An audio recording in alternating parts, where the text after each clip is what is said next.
हम पर है वो सब उसका दिया है और वापस उसी के पास चला जाएगा। मैंने कहा है कि अपने आचरण को स्वच्छ रखो और अपनी जबान को लगाम दो, जिससे शैतान उसे काबू न कर ले और बुद्धि को भ्रष्ट कर दे।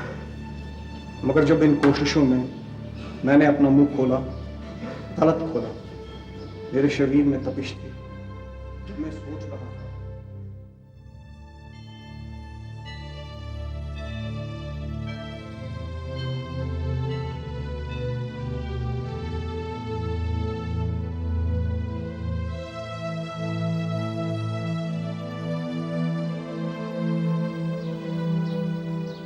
और नहीं झेलना ये सब, बहुत घसीट लिया।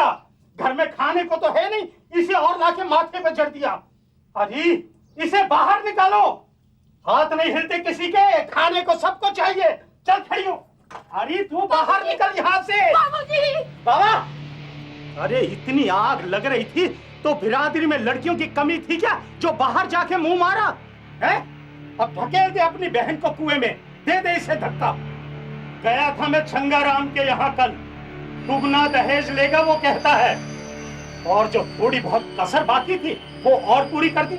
इसके बच्चा जो ठहरा दिया। थोड़ा जहर और कर ले, थोड़ी झेझा और कर ले, सब पैसे का रोना है तेरा। थोड़े नोट मारूंगा तेरे मुंह पे तो सारी बोती बंद हो जाएगी। अपनी खाल में आजा, खाल में। और अगर घर में शांति चाहता है ना तो इसे इसके मायके में धरिया जाके। देख बेटा, तू अपना घर अलग बसा ले, फिर जो चाहे सो कर।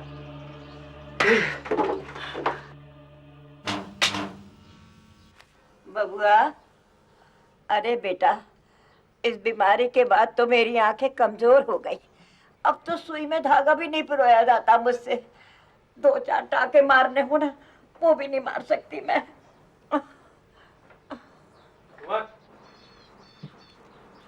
बहुत हो गया यार, अब तो हद ही हो गई है। जमुना को घर से बाहर निकालने तक की बात आ गई अब तो। पैसे की वजह से वैसे ही मेरा भेजा आउट है। सब साले ऐसा दिखाते हैं जैसे जमुना इसी तंगी की जड़ है। अब तो मां तक ने कह दिया घर से निकलने को, तो ठीक है, चला जाऊंगा, मर जाऊंगा पर पलट के मुंह नहीं दिखाऊंगा। सोएगा कहाँ? सड़क पर? खाएगा क्या? खाक? आसान नहीं है मंगरू, आसान नहीं है। बोल बाद में लियो, पहले सोच ले। वो तेरे प्लान के बारे में जो सोचा सोची करनी थी ना, वो कर ली। बता कब चलते हैं? क्यों? तू क्यों चलने लगा? तेरी आत्मा की आवाज का क्या हुआ? पहले तो बड़ा बोलता था तू, उसका गला बैठ गया। हाँ? ये तो पाप है, अपराध ठहरा, अभी हेकड़ी निकल गई। अबे वो तो मैं ऐसे ही कहता था, मुझे थोड़ी ना पता था कि सच में 2 आदमी मिलकर इतनी बड़ी बस को लूट सकते हैं। मुझे लगता है कि तेरे बस की नहीं है ये, तुझ में जिगरा नहीं है, चल जा। बात जिगरे की नहीं है झूमर, और फिर ये काम हम पहली बार कर रहे हैं, इसके लिए बहुत हिम्मत की जरूरत है। दिमाग कुछ और बनाना पड़ता होगा कि हाथ में चाकू हो और किसी की चीख से पकड़ ढीली ना पड़े। ढंग से प्लान बनाना होगा। तो तुझे क्या लगता है मैं यहाँ खाक छान रहा हूं बैठ के? बाबू पिछले 6 महीनों से सर धुन रहा हूं इन अखबारों में, हर खबर को 36 बार पढ़ा है मैंने। फिर निकाल दिया है तूने? कितनी बार तो मत्था मार चुके हैं बेकार की खबरों में। वो सब पुरानी थी, एकदम नहीं है, कल ही हाथ लगी है और बहुत ही जबरदस्त है। अपने मतलब की यूं भी है कि आदमी 2 ही शामिल है इसमें। ये पढ़ ले इसे। अब तू ही पढ़ इसे, तुझे पता मैं धीमा पढ़ता हूँ। ठीक है, मैं तुझे बता देता हूँ ऐसे ही, तू बाद में आराम से पढ़ लियो। अभी कुछ ही दिनों पहले की बात है, 2 लड़कों ने एक बस लूट ली, भरी दोपहर। बस एक पेट्रोल का डिब्बा और माचिस की डिब्बियां लेकर बस में चढ़ गए। लोगों को धमकी दी कि पैसे निकालो वरना बस फूंक देंगे। किसी ने भी है ना चू चाक किए बगैर जो कुछ उनके पास था उनके आगे रख दिया। भाइयों की तो ऐश हो गई। पुलिस को अब तक कोई सुराग नहीं लगा। झूमर बेटा, ले तेरी पैंट सिल गई। हाँ आ रहा हूँ, आ रहा हूँ। ले तू इसे ध्यान से पढ़ ले, एक लाइन को 36 बार। हाँ? पूरे नाप ली से मैं भी याद। माँ, मैं कल सुबह एक काम से जा रहा हूँ, जरूरी काम है। मेरे लौटने का कुछ पता नहीं है। जाते वक्त भाई से बोल जाऊंगा, वो तेरे खाने का ध्यान कर लेगा। अभी के लिए तुझे कुछ चाहिए तो बता दे। अरे तेरे भाई की बलि चढ़ाई, अगर वो ना आया तो? आएगा क्यों नहीं?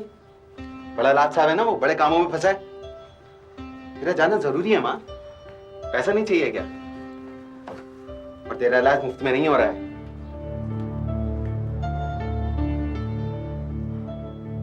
बूची, ओ बूची, बस छुटवाएगी क्या?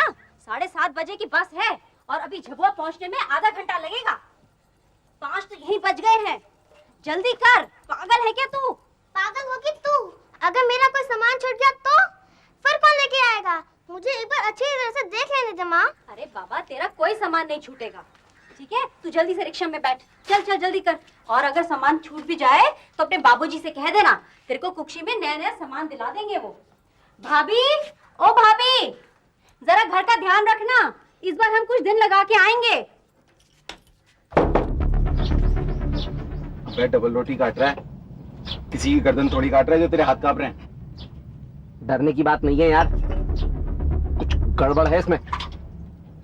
तू सोच तो सही झूमर, कि मैंने किसी को चाकू दिखाया और उसने कुछ भी देने से मना कर दिया तो क्या करूंगा मैं? घुसेड़ दूंगा, मार दूंगा क्या उसे?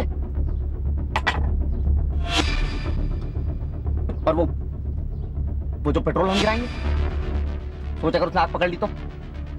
अरे मुझे अगर कुछ हो गया तो क्या करेगी जमुना?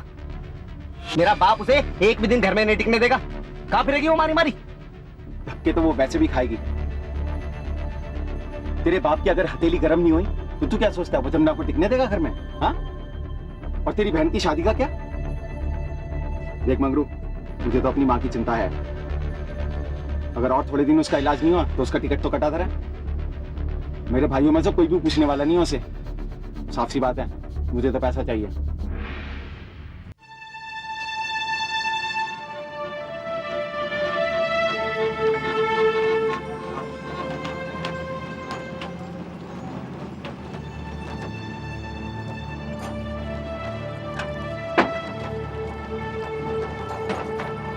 बहन जी, कहाँ जाना हो रहा है इतने सारे सामान के साथ में? हैं?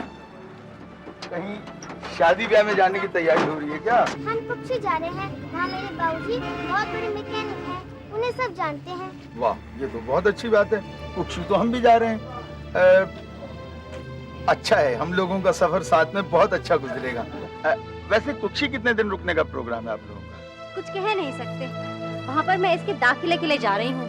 अगर किसी अच्छे स्कूल में दाखिला हो गया तो शायद हम वहीं रह जाएंगे। वैसे आप कुक्षी कितने दिन रुकेंगे? बेटे, मेरी बेटी चुनिया के रिश्ते की बात चल रही है। हम लोग तो सवेरे जाएंगे, शाम तक वापस लौट आएंगे। वैसे शादी तो मेरी भी करनी है, हाँ। पर बाबूजी कहते हैं कि मैं अभी बहुत छोटी हूँ। अरे वाह।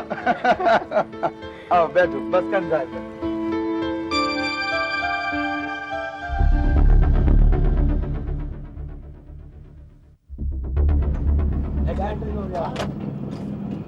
मैं अपनी शादी में ना गोटे वाली चुन्नी पहनूंगी और खूब सारी चूड़ियां पहनूंगी यहाँ तक। वैसे आपके पापा मम्मी की शादी में आप क्या थे?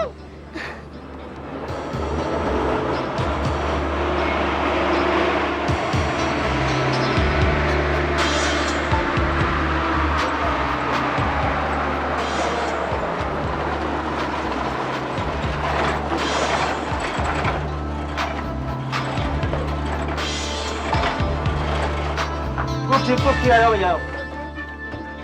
अरे जल्दी करना मेरे यार, ये कर रहा है तू? ना भाई छोरी, तुझे ना दौड़ाता, अपनी अम्मा को दौड़ा दे। भाई साहब, ये अजी भाई साहब, 1 मिनट तो रुकिए। ध्यान से, जरा ध्यान से। रुचि वाले भैया आ जाओ भैया। अरे क्या करते हैं आप? 1 मिनट कोई बात नहीं। अरे देख के भाई, हाँ भैया, चलो भैया जरा सामान चलिए तो। अरे ऐसा करके जल्दी नहीं पहुंच जाओगे आप। चलिए तो सही। तुम आ जाओ पहले, आ जाओ, तुम आ जाओ पहले। तो पहले पहुंच जाओगे ऐसे? चलो कमाल करते हो यार, आदमी का सामान है। अरे भाई लड़के। अरे ओ मेरे यार, उतना बड़ा तो खुद तो है नहीं, उससे दुगना सामान लेके जा रहा है। चल जा, बता रहा हूँ, डबल टिकट लगेगी यहाँ।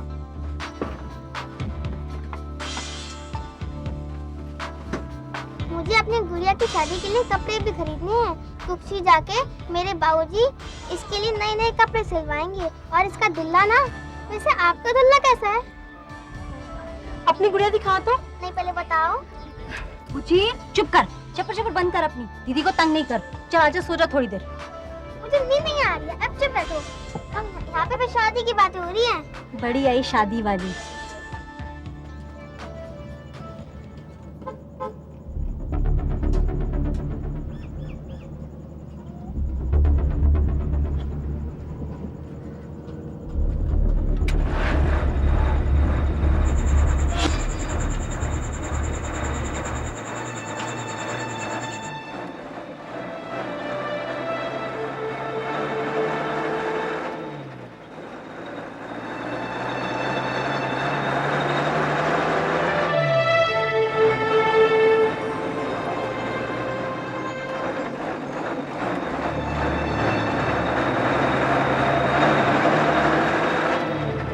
जैसे हम बस में चढ़ेंगे तू पीछे रहियो, मैं आगे चला जाऊंगा। 5 मिनट बाद तू पेट्रोल खिंडाना शुरू कर दियो, ठीक है? और फिर हम जोर जोर से धमकाने लग जाएंगे। पर पेट्रोल गिराने की क्या जरूरत है यार? पागल है, जितना जल्दी पेट्रोल खिंडेगा लोग और डरेंगे और हमारा काम फटाफट हो जाएगा। लेकिन ये तो तू कह रहा है, अगर कोई अकड़ गया तो क्या करेंगे? चुप कर, बस आ रही है, ठीक है? चल डरियो मत, सांस रोक ले अपनी, जय माता की। चल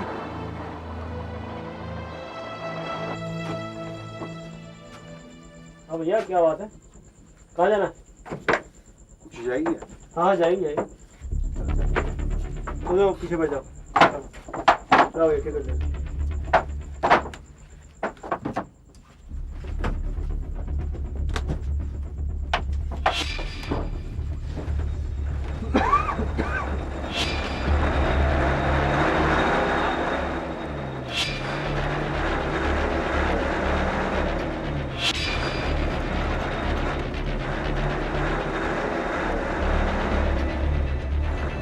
शादी के बाद कान का एक नकली बुंदा तक नहीं लिया तुमने मेरे लिए।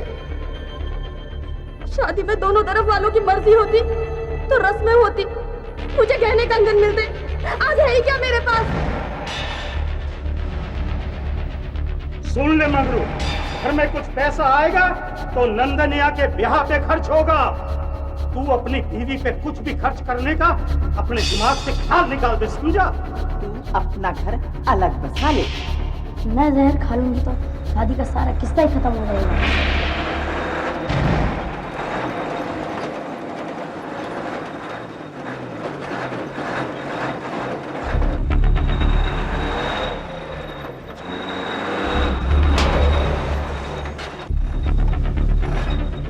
श्यामू, अरे वो कंडक्टर साहब, अरे ये पेट्रोल की बदबू कहां से आ रही है, जरा देखिए मेरे यार।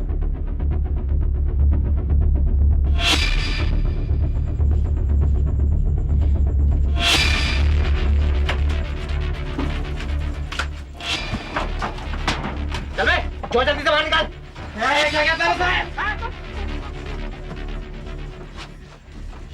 चलो भाई, कोई नहीं उतरेगा बस से। अगर किसी ने ज्यादा लाइट दिखाने की कोशिश की ना तो साला पीठ से खोपड़े तक चीर के रख दूंगा। चुपचाप जो भी कुछ है चुप निकाल के रख दो, चुपचाप जो भी कुछ है निकाल के रख दो सामने।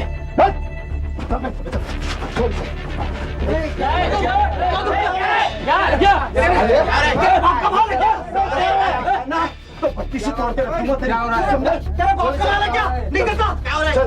ये कान से निकाल तू, आंखें मत दिखाएगा साले, फोड़ के रख दूंगा तेरी निकाली से। छोड़ से, हट जा गोली से।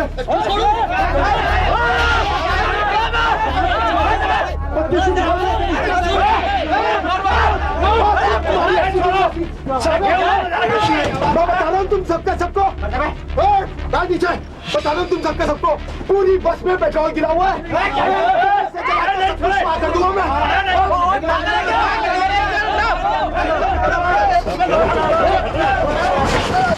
मुझे थोड़ा सा जानना दिखाइयो वरना पूरा का पूरा पिरो दूंगा साले। चलो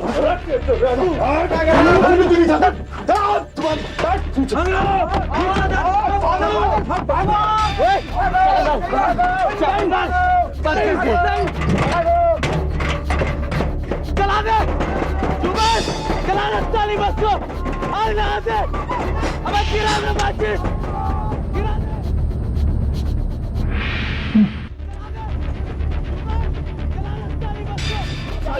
जला दूंगा मैं। एक एक को सब माल निकालो। चल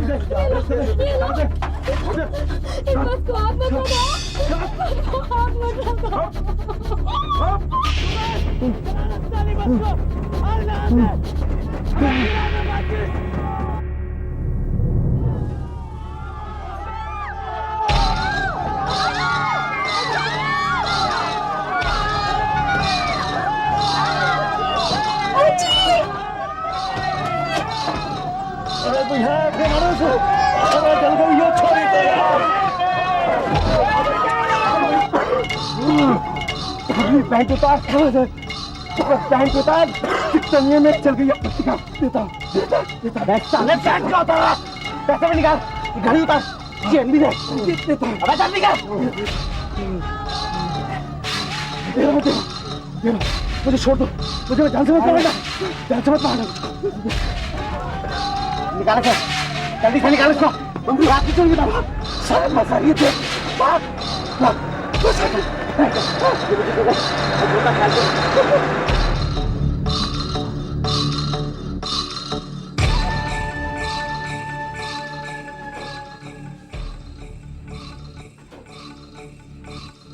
जमुना,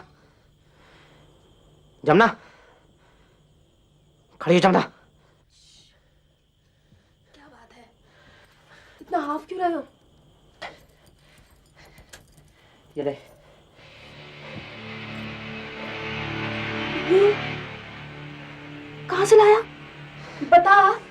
मंगरू, मंगरू मेरी तरफ देख, बोली कहाँ से लाया? तो जिससे कह लेना, अगर पसंद है तो अपने पास रख ले, नहीं तो नहीं दिला दूंगा। तेरी पसंद की। ये देख, पैसे की कोई कमी नहीं है मेरे पास। बाबा कुछ बोला तो उसके मुंह पे दे मारूंगा, और देखता हूँ क्या बोलता है। तू क्या सोचता है? तेरे इस करने से बाबा बहुत खुश होंगे। तू कहाँ की सोच रहा है मंगरू?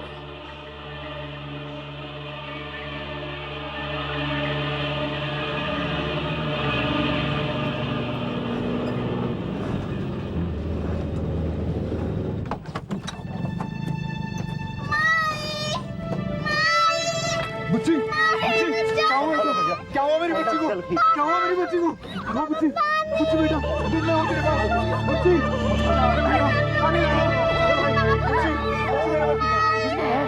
इसकी माँ को देखा। बच्ची, बच्ची, देख बेटा, मैं हूँ तेरे पास। बच्ची बेटे, ए भाई पानी लाने लगा।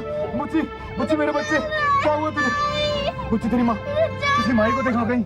इसकी माँ को देखा कहीं? बबुआ, ले बेटा चाय ले ले। अरे तेरी पैंट कहाँ गई?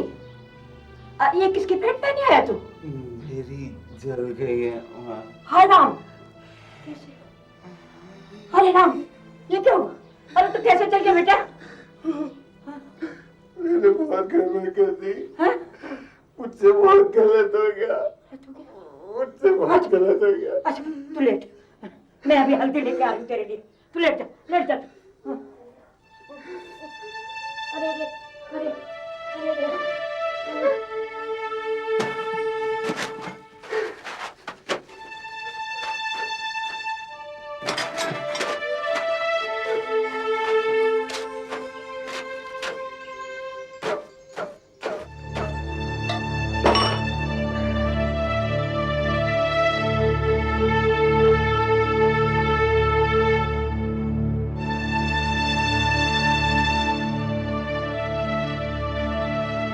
बारह यात्रियों को गंभीर रूप से जली हालत में पास ही के एक अस्पताल में भर्ती कराया गया। उसी बस के तकरीबन 22 और यात्री अंधेरे में बचकर भाग निकले। जांच अधिकारी इंस्पेक्टर अरविंद कुमार मौका वारदात पर उसी सुबह पहुंचे। पुलिस और फायर ब्रिगेड के अधिकारियों ने बस से बुरी तरह जली हुई 14 लाशों को समेटने का काम शुरू कर दिया।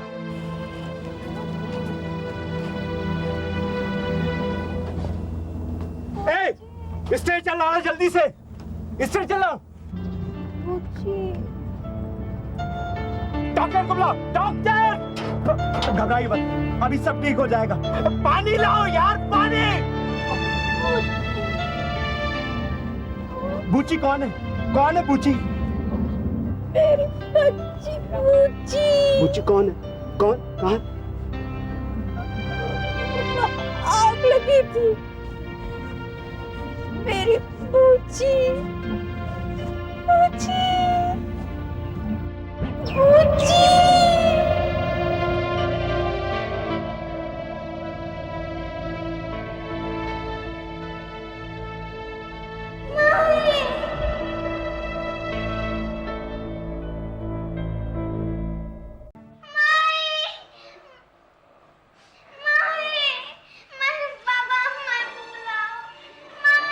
जब तुम लोगों ने पैसे दे ही रहे थे तो फिर उन्होंने बस में आग क्यों लगाई?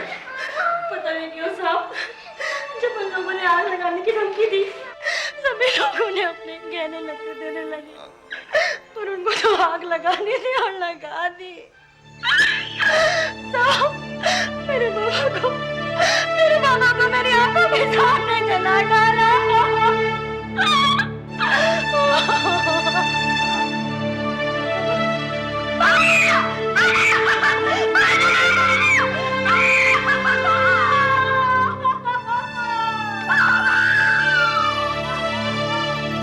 अगले कुछ ही दिनों में पुलिस ने दोनों कथित मुलजिमों को पकड़ने के लिए अपना जाल फैला दिया।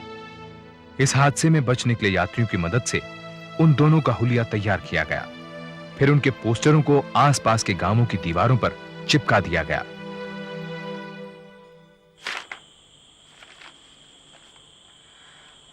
ये क्या चक्कर है? ये कहां लगा हुआ था? क्यों फट लिया? गांव के आसपास हर जगह चिपके पड़े हैं हर तरफ, और जमुना की गांव में एक भी ऐसी दीवार नहीं जहां पे ना लगे हों। वहीं से लाइए फाड़ कर। सारे क्यों नहीं फाड़ दिए उसने? बाप का राजा ना, सारे क्यों नहीं फाड़ दिए? अब क्या करेंगे हम? कहां जाएंगे? यही बैठे रहे आराम से। यहां हमें पकड़ने के लिए कौन आ रहा है यार? हम यही ठीक है। तुम ऐसा कर, अपनी बीवी को बोलियो कि वो इस बारे में जरा भी किसी से बात ना करे। सब ठीक हो जाएगा। कौन मरा है?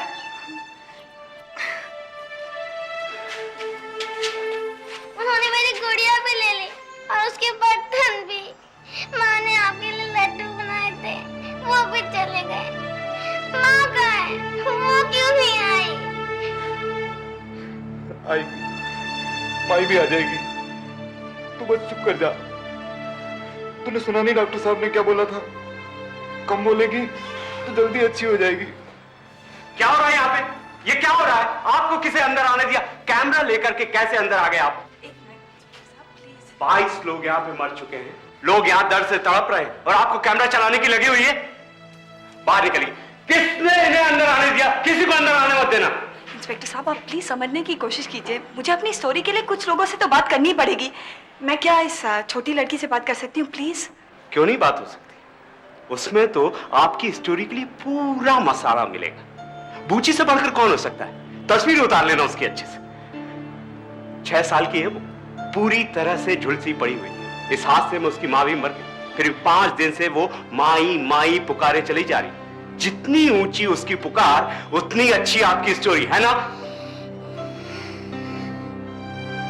डॉक्टर, डॉक्टर साहब, जल्दी आओ। मेरी बुच्ची को कुछ हो गया। मेरी बुच्ची को कुछ हो गया। बुच्ची, बुच्ची, ये एकदम से बेहोश हो गई। बुच्ची, बुच्ची।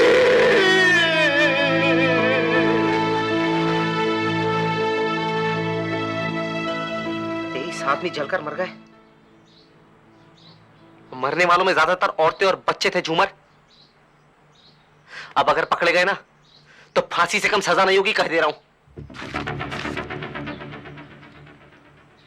23 लोगों को जलाकर मार डाला हमने।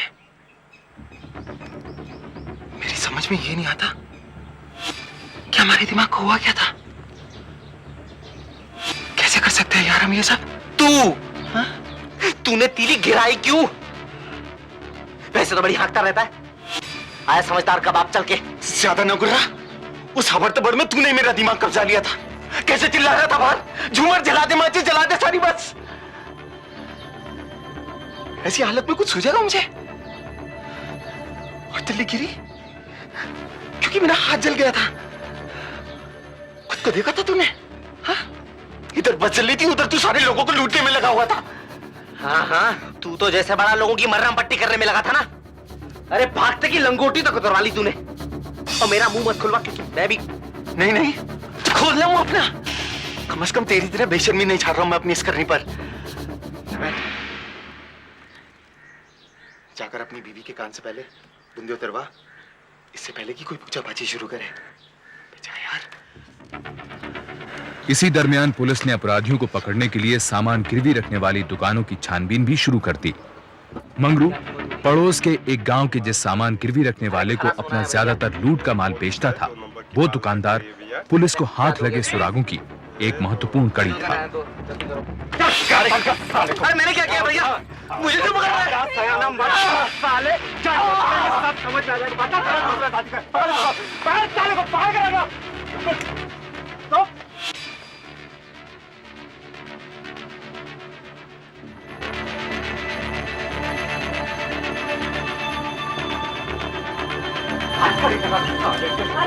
अरे क्या हुआ? अरे क्या हो गया? कहाँ ले जा रहे हो मेरे बच्चे को? ले जा रहे भाई, इसकी खातिरदारी क्या किया मेरे बच्चे ने भाई? 23 जनों को खा गया कुत्ता। अरे अरे कहाँ ले जा रहे हो मेरे बच्चे को? अरे छोड़ दो, मेरे बच्चे ने कुछ नहीं किया। मैंने कुछ नहीं किया, मुझे माफ कर दो। उसी रात झूमर और मंगरू से पूछताछ शुरू की गई, जहां उन्होंने बस का लूटना और जलाना कबूल किया। वे पुलिस को उन जगहों पर भी लेकर गए जहां से उन्होंने छुरा, पेट्रोल और माचिस की डिबिया खरीदी थी। 2 हफ्तों के बाद एक पहचान परेड करवाई गई। इस परेड में हादसे से बचे यात्रियों ने झूमर और मंगरू को पहचानने का दावा किया। मंगरू राम और झूमर प्रसाद के खिलाफ चार्जशीट तकरीबन 2 महीनों के बाद दाखिल हो सकी। वो सब झूठ है जज साहब। मैं ठहरा एक गरीब दलित। मुझ पर इल्जाम लगाना कौन सा बड़ा काम ठहरा? जब असली चोर नहीं पकड़ गया तो मुझे फंसा दिया। साहब मुझे छुड़ाओ, मुझे जाने दो। इस हादसे में 23 लोगों की जानें गई हैं। वो भी तो गरीब थे, लाचार थे। उनके बारे में कुछ सोचा तुमने? क्या इन 23 मौतों की जिम्मेदारी तुम कबूल करते हो? मैं किसी की मौत का जिम्मेवार नहीं हूं सरकार। इस इलाके में अपराध दर इतनी ऊंची और सुनवाई के लिए इंतजार में पड़े मुकदमों की सूची इतनी लंबी थी कि जांच गिरफ्तारी के तकरीबन 1 साल बाद ही शुरू हो सकी।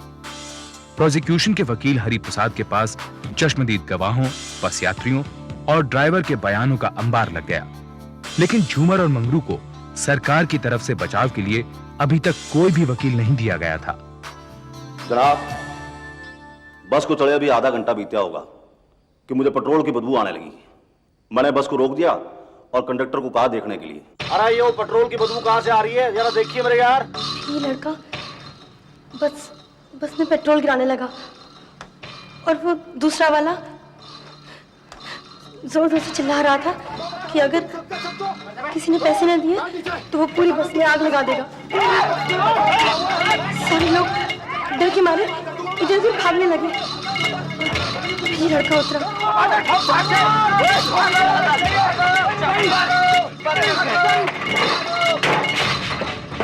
जनाब, इस छोरे ने बाहर जाके गेट को बाहर से बंद कर दिया। मैंने दूसरे वाले को दबोचना चाहा तो उसने मेरे गले पे छुरा रख दिया। मुझे थोड़ा सा जानना दिखाएगा वरना पूरा का पूरा पिरो दूंगा साले। मैं अपनी चीजें समेट रहा था कि जो बच जाए वो भला। तभी अचानक बस में आग भड़कने लगी। मैंने लोगों के पूरे शरीर जलते हुए देखे। मैं बहुत घबरा गया। घबरा कर बस से कूदा और भागने लगा। अपनी पैंट उतार, पैंट उतार। तनिया मेरी चल गई, पत्रिका देता हूँ। साले पैंट क्यों उतारा?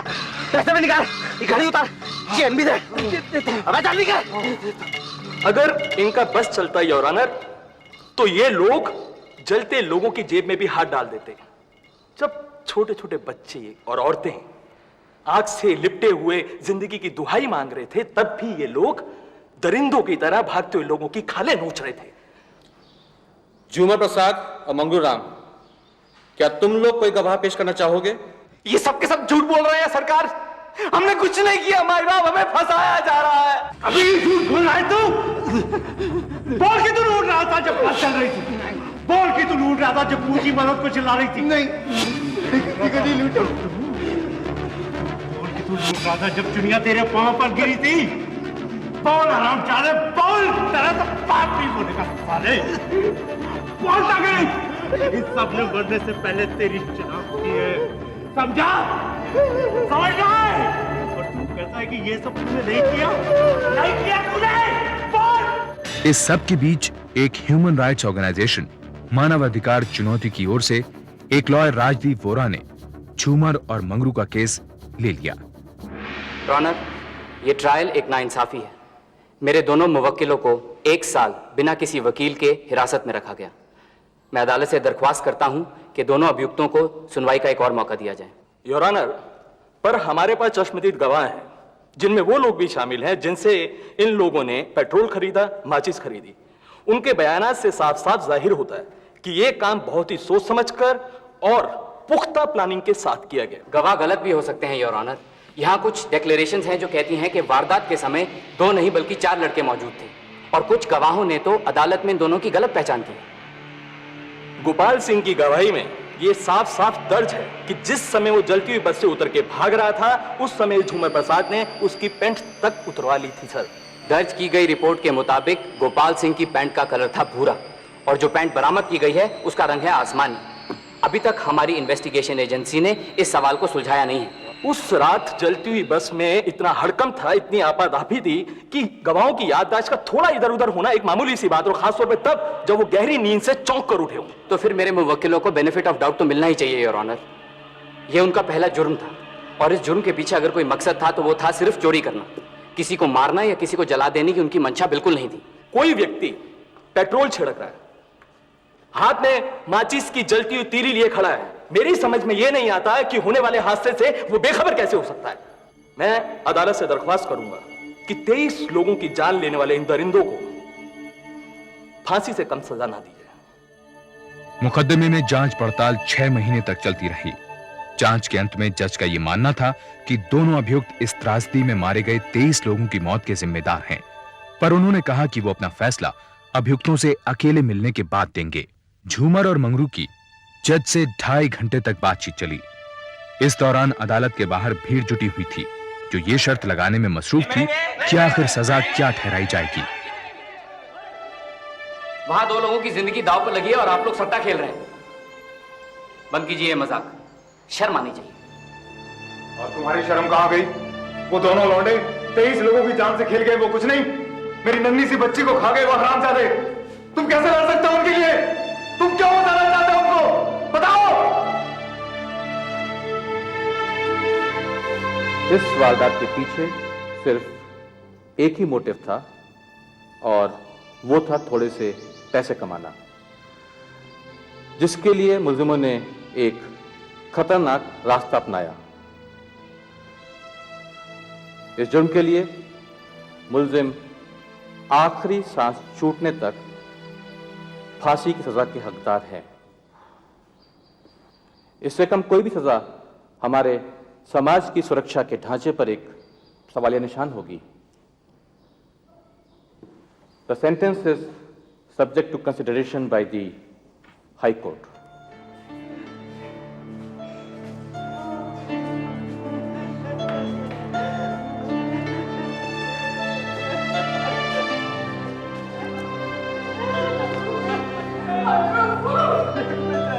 तेरे कलेजे ने ठंडक ने फांसी दिलवा कर, अरे हमें भी मार डाल, चला दे हमें भी फांसी के सख्ते पर।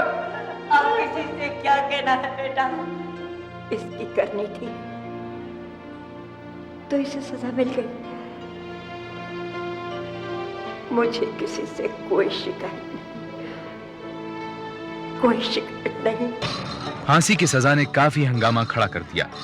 हालांकि ह्यूमन राइट्स ऑर्गेनाइजेशन और मृत्युदंड की खिलाफत करने वाले झूमर और मंगरू पर लगाए गए इल्जामों से सहमत थे, फिर भी उन्होंने इस सजा का जमकर विरोध किया।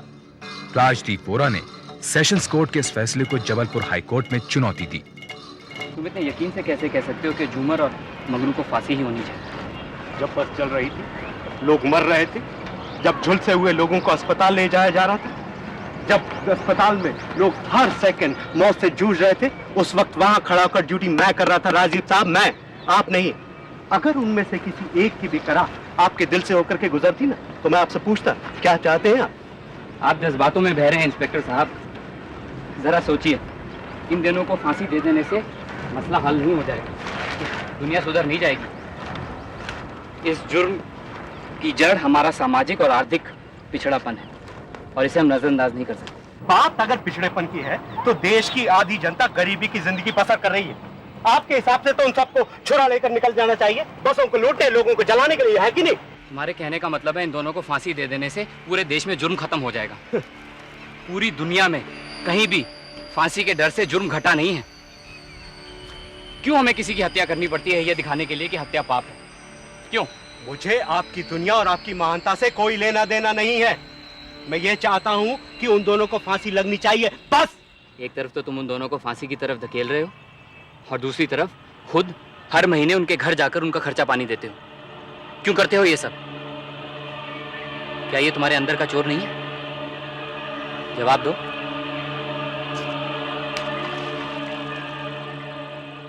हाई कोर्ट और उसके बाद सुप्रीम कोर्ट ने सेशंस कोर्ट के फैसले को मंजूरी देकर फांसी का दिन निश्चित कर दिया। राजदीप वोरा ने मर्सी पिटीशन दाखिल करने का फैसला किया कि मेरी एक बिटिया है जिसको अब तक देखना भी नसीब नहीं हुआ और जिसकी उम्र सिर्फ 2 ही साल की होगी। उसकी देखभाल कौन करेगा? और वकील साहब, ये बात जरूर लिख दीजिएगा कि अगर मेरी बहन की शादी के लिए पैसा नहीं चाहिए होता तो मैं लूटपाट कभी भी नहीं करता।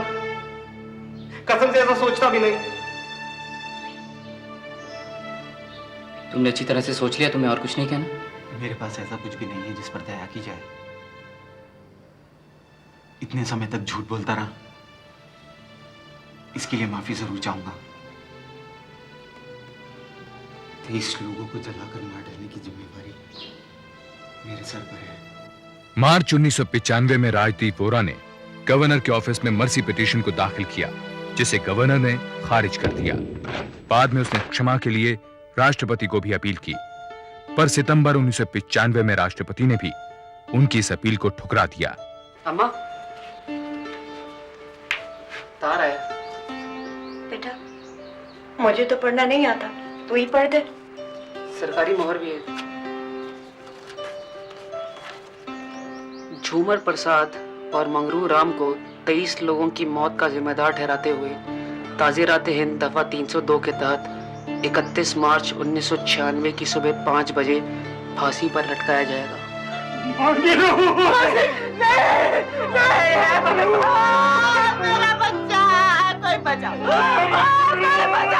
इस समय तक सरकार को बहुत सी नेशनल और इंटरनेशनल ऑर्गेनाइजेशन से झूमर और मंगरू को माफ करने की अपील से भरी चिट्ठियां मिलने लगीं।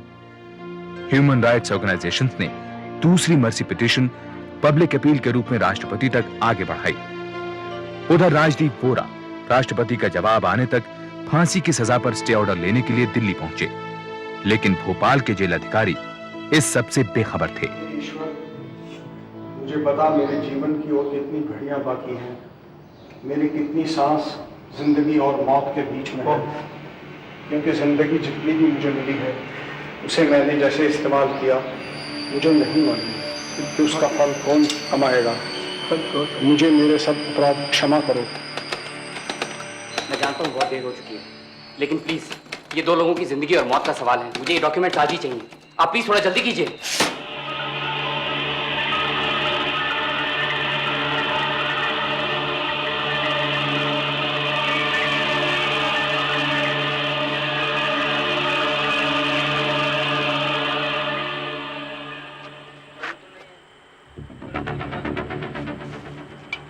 साहब आपको अंदर बुला रहे हैं। शुक्रिया। छोड़ दो, छोड़ दो, कहाँ ले जा रहे हो मुझे? छोड़ दो,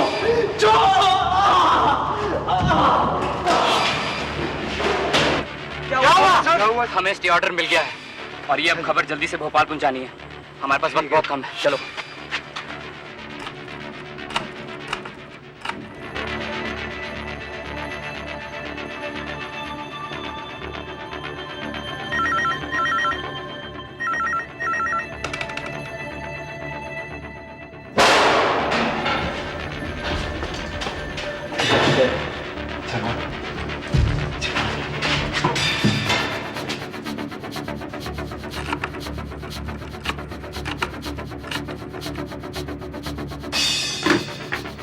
हेलो हेलो, इंस्पेक्टर कुमार, मैं दिल्ली से राजीव बोरा बोल रहा हूँ। देखिए, सुप्रीम कोर्ट ने मंगरू और झूमर की फांसी पर रोक लगा दी है और मैं चाहता हूँ आप जल्दी से जाके ये मैसेज वार्डन को दीजिए।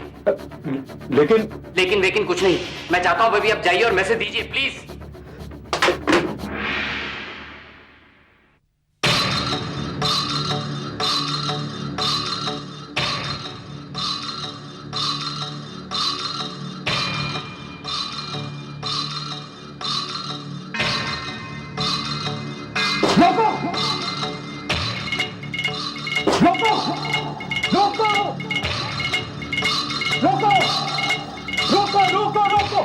रोको, इनकी फांसी चल गई है।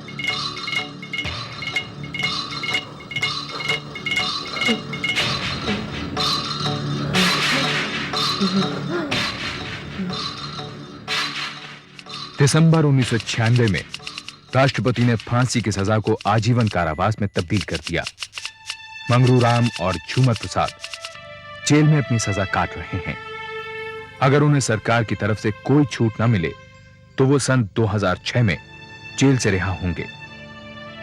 राजदीप बोरा आजकल मध्य प्रदेश के पिछड़े इलाकों में मानव अधिकारों के उल्लंघन के खिलाफ अपनी लड़ाई में जुटे हैं। इंस्पेक्टर अरविंद कुमार मध्य प्रदेश में अपनी नौकरी पर बने हुए हैं। चुनिया की शादी अब तक नहीं हुई है। वो दिहाड़ी मजदूर की तरह काम करते हुए अपनी बूढ़ी दादी के साथ रह रही है। बूची के पिता मुकदमे के बाद अपने गांव लौट गए। इस हादसे से बचे हुए यात्री और मारे गए लोगों के परिवार 11 मार्च 1992 को हुई इस दुर्घटना को भूल नहीं पाए हैं। ये बस यहाँ रुक लगे। अरे बाबू, बड़ा लिखा पढ़ी करते हो? यहाँ के स्कूल में मास्टरी करने आए हो क्या? अरे काहे को खामखा मास्टर बना रहा है यार। बस थोड़ा यूं ही अखबार के लिए लिख लगा लेते हैं। हाँ। ये तुम्हारे एमएलए बाबू है ना? हाँ। इनसे थोड़ी बातचीत करने के लिए आए हैं। अच्छा। क्या समझते हो, इस बार जीतेंगे हारेंगे? अरे बाबू, को जीते या हारे हमें क्या फर्क पड़ता है। अरे जीत कर मुझे कौन सी नई मोटर दिला देगा बाबू साहब। और बाबू साहब, ये सब बखेड़ा तो तुम अखबार वालों को ही रास आता है। ये नेतागिरी और चुनावों के रपड़ तो तुम अखबार में छापो, पर यहाँ तो कोई चोरी चक्कर चलता है बाबू साहब। अच्छा, क्या चक्कर चलता है? अरे बाबू साहब बस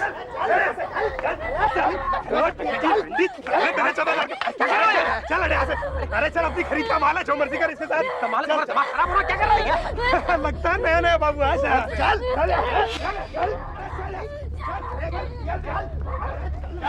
अरे बाबू, आज तो तू बच गया।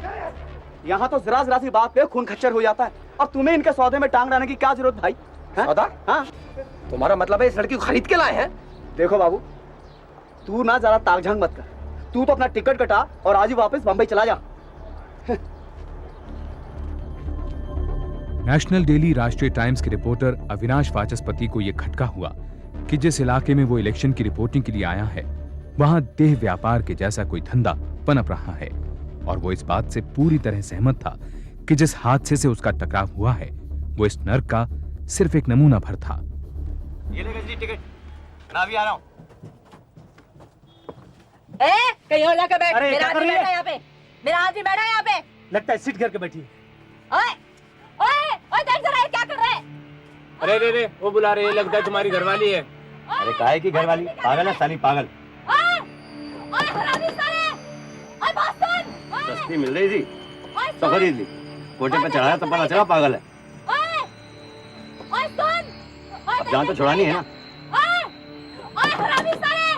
मंडी में इसे बेचने का है दोबारा, तो एक ढेला मिलने वाला नहीं है, ऊपर से दूसरी और खरीदनी पड़ेगी मुझे। ओए, बात सुन! अरे बस जा रही है। अरे हरामी साले इधर आ! अबे मेरे छोड़ दे।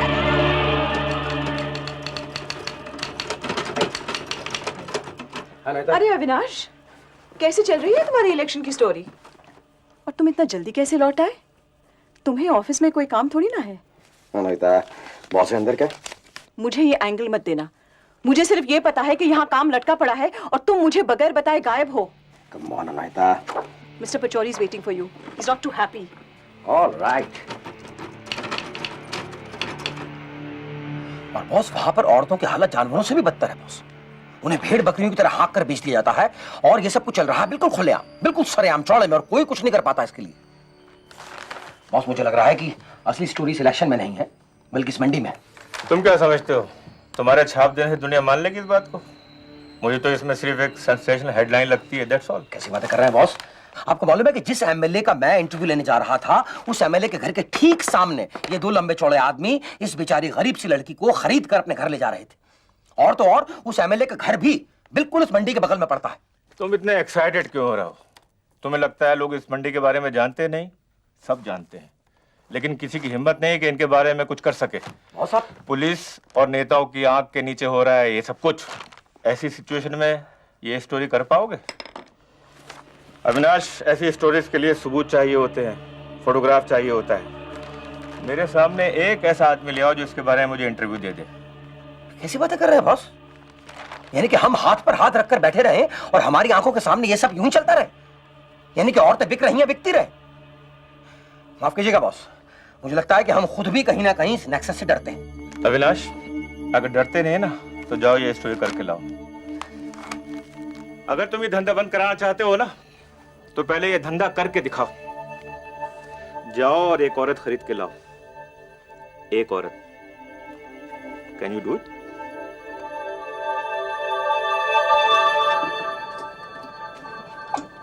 अरे अरे ये क्या कर रही है? मारता क्यों है? एक दे देगा तो क्या बिगड़ जाएगा तेरा? तेरा तो पूरा थाल भरा पड़ा है, दे देना एक। भरा है तो क्या तेरे बाप का है? हाँ? चल भाग यहाँ से। चल भाग। बहुत भूख लगी है क्या? हाँ? तुझे कोई खिलाने वाला नहीं है क्या? अरे मुझे संडे को छोड़ के हराम कर जाना साला। आजा आजा, हम खिलाएंगे पिलाएंगे तुझे। आजा आजा, जलेबी ले ले। ले ले। ये जलेबी भी ले ले। आजा आजा। हाँ हाँ, ये ले ले, तू जलेबी ले ले आके। हाँ। इस धंधे के उस्ताद नानू और टुंडा कजरी को वापस उसी मंडी में घसीट लाए जहां उसे पहले भी खरीदा और बेचा जा चुका था। कजरी इस मंडी के तौर तरीकों से काफी अच्छी तरह वाकिफ थी। साला दिखा नहीं रहा अपनी जात हरामी। अरे कंजर यही लाना था तो भूखा क्यों मारा? कुछ खिला तो देता। रंडी जवा छुई चपड़ मत कर। चल सीधी खड़ी होके दिखा। चल। हाँ भाई कलवा, क्या देगा इसके? अबे क्या सड़ा हुआ माल ले आया तू? चमड़ी देख इसकी, मुरझाई हुई है, रंग भी काला और वो भी ढल गया। कोठे पे बैठने के लिए शरीर में रंगत होनी चाहिए, ये तो ऊपर से नीचे तक मुरझाई हुई है। कौन लेगा इसे? हाँ, कोई झाड़ू पोछा बर्तन के लिए ले जाए तो ले जाए इसे। झाड़ू पोछा करेगी तेरी माँ, तेरी औरत। तेरा चिपरा रामजादी जब से आई है चपर चपर किए जा रही है। चल चल चल चल, बता दो इसके क्या देगा? इसके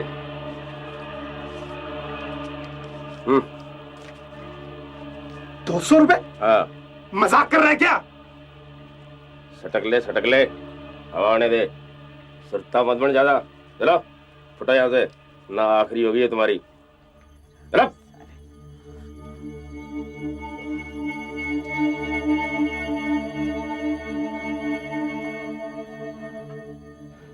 हाँ हाँ, तैयारी तो कर ली। हाँ हाँ, रख ली। उसे कैसे जोड़ सकता हूँ? नहीं, नर्वस तो नहीं, लेकिन पहले कभी किया नहीं ना ऐसा काम, इसलिए थोड़ा रिस्की तो है बॉस। लेकिन अब एक बार सोच लिया है तो फिर डरने से काम कैसे चलेगा? नहीं और तो कुछ नहीं, लेकिन बस ये इसकी लीगैलिटी देख लेना बॉस। बाकी मैं काम पूरा प्रोफेशनली करने की कोशिश करूंगा। अविनाश, और इसके अलावा अविनाश, ये बंदूक किसकी है? One second Deepa, Avinash please Deepa, तुम इसे लेकर क्यों घूम रहे हो अविनाश? मैं रख रहा हूँ। ओके? हाँ okay, all the best, all the best. Okay, रखता हूँ, बाय। क्या तुम्हारे साथ अविनाश, क्या है? प्लीज यार। ये क्या है अविनाश? मैं कहीं डाका डालने जा रहा हूँ। मजाक मत करो। क्या कर रही है तुम्हारे पास? कुछ नहीं दीपा, कुछ नहीं। ये दरअसल Deepa it's profession and nothing else. कभी कभी कलम से ही काम नहीं चलना पड़ता ना, तो उसके लिए बंदूक भी चलानी पड़ती है, सुकून पर। ओके?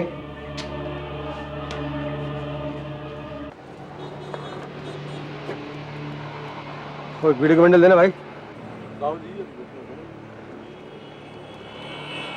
तुम्हारा सिर्फ पान बीड़ी बेचते हो या कुछ जुगाड़ पानी का इंतजाम भी है तुम्हारा? इलाके में नए आए हो लगता है। कहाँ के हो? पंजाब के हैं। तो बड़ा सुना था इस इलाके के बारे में तो सोचा कि इस घाट का पानी भी पी के चलते हैं।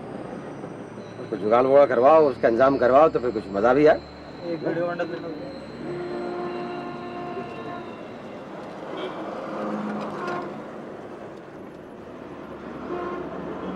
बाबूजी सौदे वौदे की बात तो करो मत। अब जब से पुलिस का छापा पड़ा ना इलाके में, तब से सन्नाटा छाया हुआ है इधर। अब तो देसी दारू बिकती है यहाँ पे लाइसेंस के साथ। बाबूजी आप तो पान वान खाओ, कहाँ चक्कर पड़े औरत औरत के, भूल जाओ। अविनाश को यह बात अच्छी तरह मालूम थी कि अनजाने आदमी से किसी लड़की का सौदा इतना आसान नहीं है। आगे खोजबीन से उसे पता चला कि बेड़िया और कंजर नाम की जातियां इस इलाके में पारंपरिक रूप से यहां धंधा चलाती हैं। पहले उनकी लड़कियों को धूमधाम से इस मंडी में उतारा जाता था। उनके पिता और भाई उनकी दलाली करते थे, लेकिन अब इन लोगों ने अपना व्यापार काफी फैला लिया था। बाहर से लड़कियां मंगाई जाने लगी। उन्होंने देश भर के कोठों में अपने धंधे का जाल मजबूती से जमा दिया। मुंबई उनका खास गढ़ माना जाने लगा। धीरे धीरे सांस ले, सामने तेरा ग्राहक होगा। स्टाइल से आंखें उठा, दम भर के उसे देख और फिर नजाकत से आंखें चुरा ले। चल अब करके दिखा। हाँ भाई जग्गिया, ले जा इसे, एकदम ताजा माल है, ताजा। अबे तू हरामी की औलाद, अबे बस में छोड़ा और भाग गया। बड़ा मर्द बनता था, अबे आग लगी होगी किसी रोड की। साले तेरे को तो कजरी तो पागल है ना हरामजादे। अब इसकी छाती में क्यों दांत गड़ाएगा तू? साले बस के नीचे कुचलेगा एक दिन, कुत्ते की मौत मरेगा। हाँ। आजा आजा, क्यों गुस्से में आ रही बेचारे पे? पड़ गई बात तेरे भेजे में? साली मुझसे गाली गलौज करती है। अरे 2 साल पहले मैं ही इसके पैर चढ़ा के गया था मंडी में। इसका खसम भेज गया था मुझे। और कौन सा ऐसा कोठा है जहां ये नहीं गई? बहुत शाना मत बन तू। इधर देख, बात करता है तो आदड़ा बात करनी है तो इसकी कर। वो माल तेरे बस की नहीं। अरे उसकी तो पूरी तैयारी के साथ बम्बई में न उतरेगी। देख अब की बार सरसों की फसल अच्छी होगी और होली के बाद इसके ऊंचे दाम लगेंगे और एक ही झटके में सारे साल का खर्चा बाहर।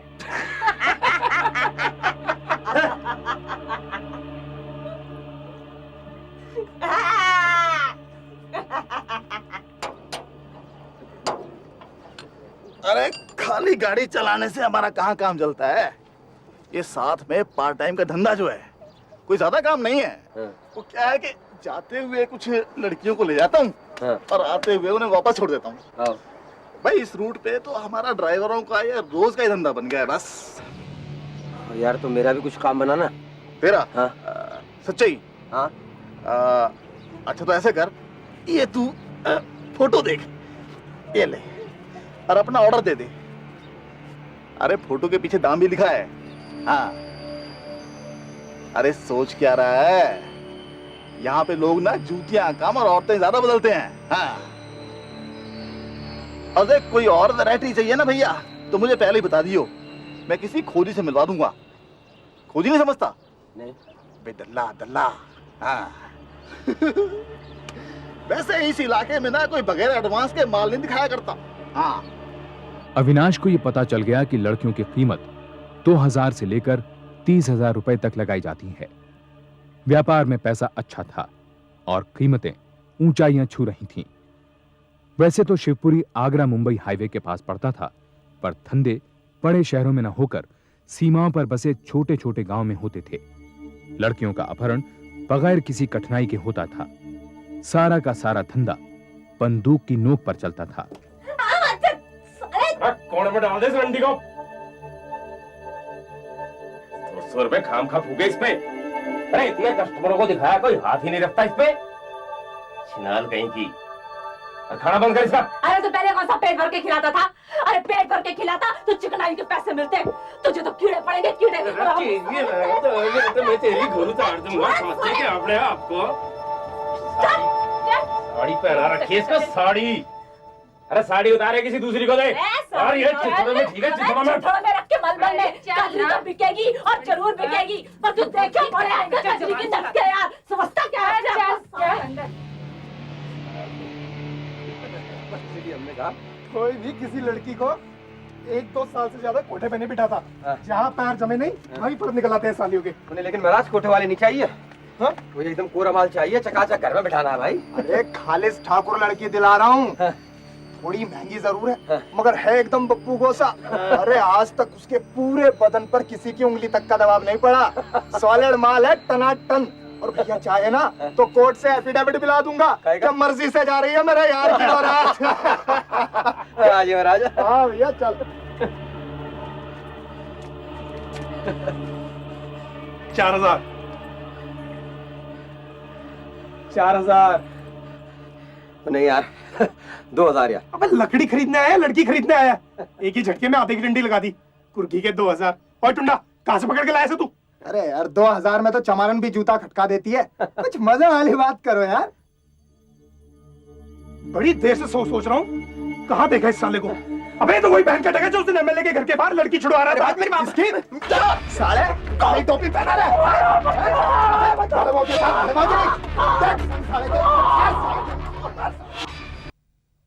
अविनाश, अब तो मुझे ये स्टोरी किसी भी कीमत पर चाहिए और वो भी जल्दी। तुम सब कुछ भूलकर कहीं से एक औरत खरीद लाओ। बॉस आप तो ऐसे बोल रहे हैं जैसे सब्जी खरीदने जाओ और सब्जी खरीद के ले आओ मार्केट से। अरे बॉस बहुत मारते हैं वो लोग। इस बार तो मुझे मारे डालेंगे बॉस।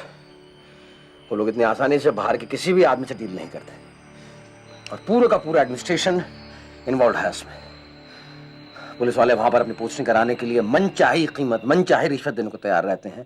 कोई भी कभी भी जाकर वहां पर कचहरी से लीगल एफिडेविट तैयार करवा सकता है और लोअर कोर्ट के सारे वकील घुसे पड़े हैं बॉस उसमें। और वो जो थोड़े बहुत सोशल वर्कर्स यहां से गए थे उन लड़की को छुड़वाने के लिए, पुलिस ने उल्टा उन्हें लड़कियां खरीदने के इल्जाम में उसके जुर्म में अंदर कर दिया। कुछ का तो आज तक पता नहीं है बॉस कि कहां गए वो लोग। अविनाश यही तो है मसाला। That's your story. और तुम फिक्र मत करो, मैं इसके लिए तुम्हारे लिए लीगल कवर का इंतजाम करता हूँ। नहीं बॉस, लेकिन खाली लीगल कवर से काम नहीं चलेगा। मुझे इसके लिए पैसा भी चाहिए, अच्छा खासा पैसा। और आपको बतलाऊं कि 1-2 हजार अगर जेब में हो तो वहां पर कोई घास नहीं डालता। 20-20, 30-30 हजार में डील पकती है वहां पर। तुम पैसे ही फिक्र मत करो, तुम्हें जो चाहिए जितना चाहिए जब चाहिए मिल जाएगा। मगर अविनाश इस बात का ख्याल रखना कि औरत जितनी सस्ती होगी स्टोरी उतनी ट्रेजिक और सेंसेशनल होगी। That's done. That's a gentle journalist promise. Sir lead क्या रखना है आज? अनुहिता प्लीज वेट फॉर 5 मिनट्स। और सुनो, मेरी तरफ से अकाउंटेंट्स को इंस्ट्रक्शन दे दो कि अविनाश जितना पैसा मांगे उसको फौरन दे दे एंड नो पूछताछ। No पूछताछ, that's a condition, sir. Yeah. Happy? Very happy, sir. Very happy.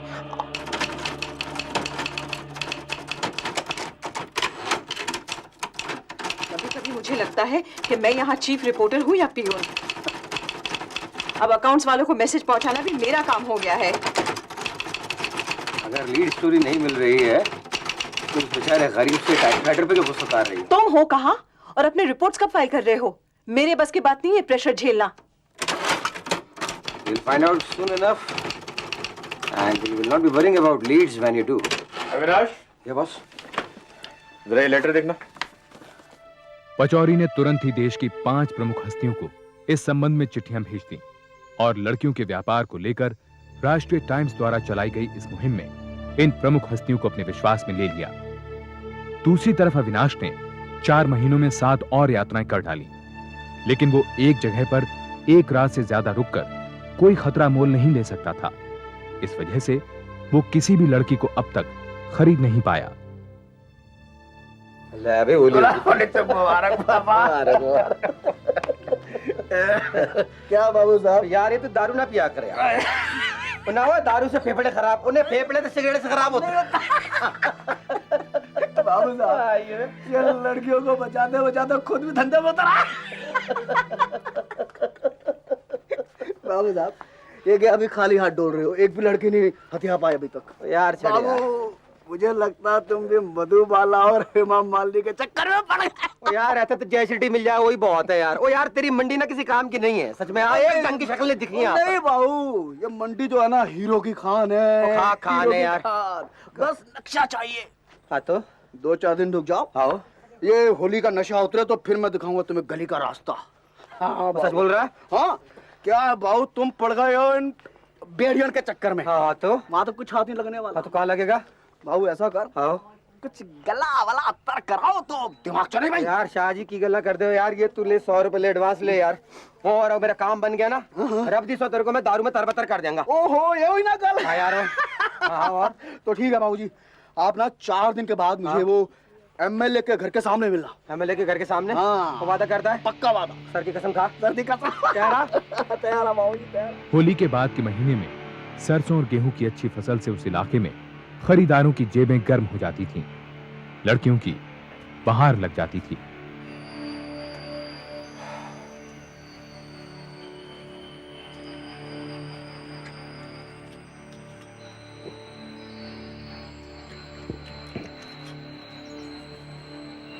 हाँ बाबू, क्या बोलता है?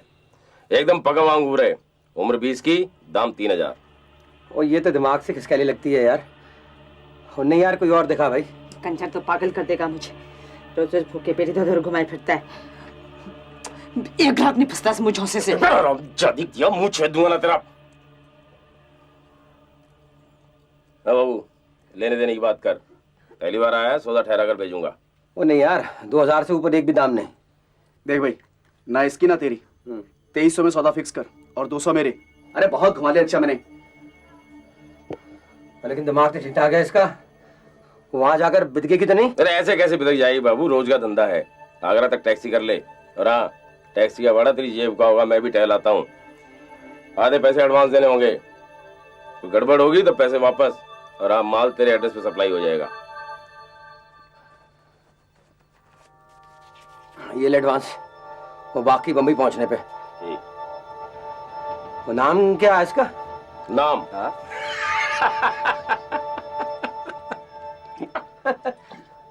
नाम रसभरी, अंगूरी, कुछ भी कह ले बाबू, नाम में क्या है? अविनाश ने 1000 रुपए बतौर एडवांस चुकाए और यह तय हुआ कि कलुआ अंगूरी को लेकर दूसरी बस से मुंबई पहुंचेगा, जहां 1300 रुपए की बकाया रकम चुकाने के बाद अंगूरी को अविनाश के हवाले कर दिया जाएगा।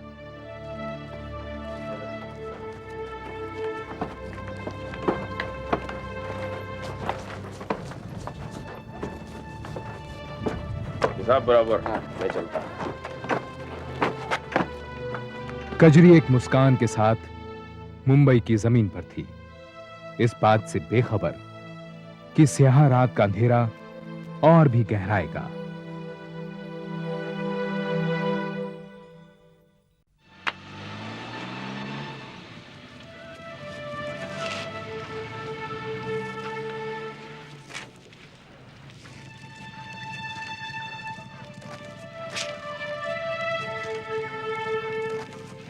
तुमने सोचने की जरूरत तक नहीं समझी, गए और एक औरत खरीद लाए। Avinash, You bought a human being? मैंने अगर उसे खरीदा है तो सिर्फ दुनिया को बतलाने के लिए कि इस दुनिया में भी फ्लैशटेड नाम की चीज मौजूद है। इस दुनिया में गुलामी मर नहीं की। ये औरत दुनिया को सोचने के लिए मजबूर करेगी, उनका ध्यान अपनी तरफ खींचेगी।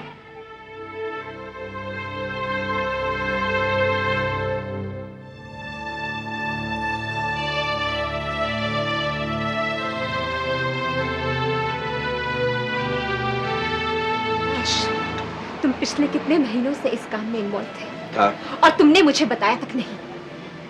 शायद तुमने बताने की जरूरत ही नहीं समझी। खैर, मुझे अब सिर्फ ये जानना है कि तुम अब इसका क्या करने वाले हो। Your symbol of slavery, Avinash.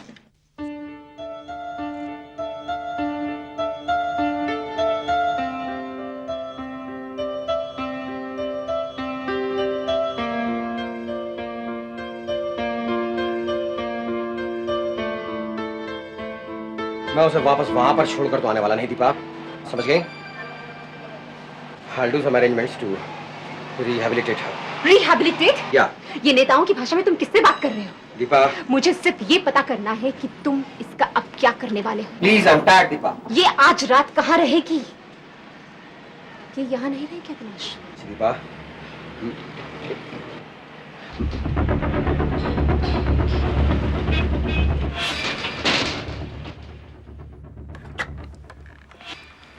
नहीं, मुझे इस वक्त किसी से बात नहीं करनी।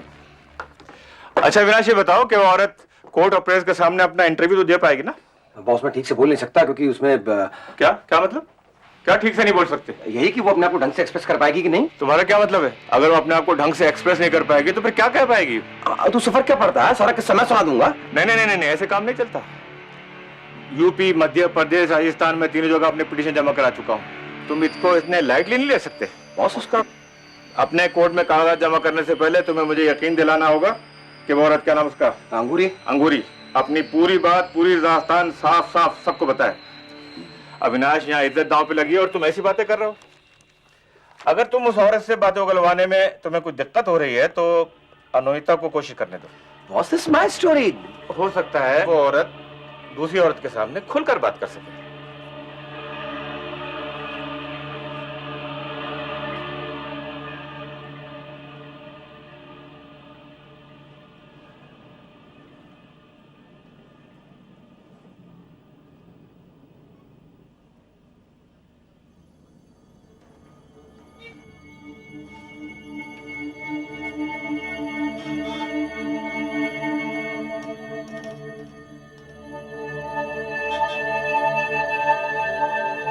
ये अविनाश की स्टोरी है सर, मैं इस पे कैसे काम कर सकती हूँ? ये किसी एक आदमी की स्टोरी नहीं है, ये एक मुद्दा है। हम सब मिलकर इस पर काम कर सकते हैं। देखो, अविनाश एक मर्द है और एक मर्द ही एक औरत को खरीद सकता है। तुम एक औरत होने के नाते उस औरत के दिल में उतर सकती हो। इसमें कॉम्प्लिकेशन कहाँ है? अविनाश, मुझे इस धंधे की स्टोरी की हेडलाइन कल सवेरे के अखबार में चाहिए, हर हालत में।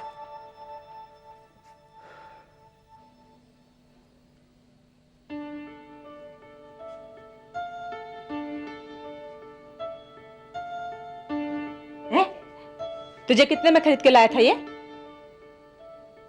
आदमी तो मालदार है ये, और तेरी तो चमड़ी भी गोरी है। खूब महंगी पड़ी होगी तू तो उसे। मत बता मत बता, मैं भी कोई सस्ते का माल नहीं हूं। खूब खुश रखूंगी उसे तेरी तरह।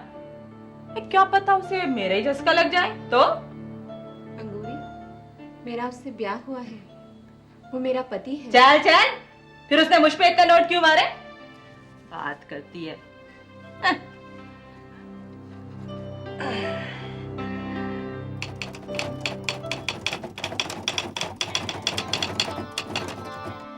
अगली सुबह अविनाश के आर्टिकल ने पूरे देश में सनसनी फैला दी।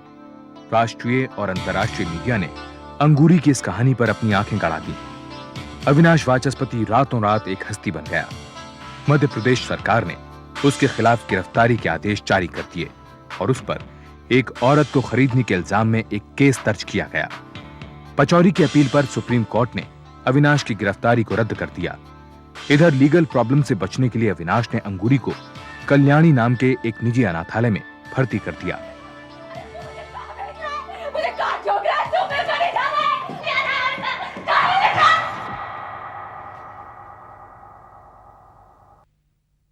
मुझसे बात करो अंगूरी, मुझे बताओगी तभी हम तुम्हारी मदद कर सकेंगे। देखो देखो मेरी तरफ, तुम्हारी शादी कब हुई थी? शादी हुए तो 20 बरस हो गए मेरे। 6 बच्चों की माँ हूं मैं। 4 लड़के और 2 लड़कियों को जनाए मैंने। खुद कुछ खाऊं ना खाऊं पर उनका पेट जरूर भरती थी।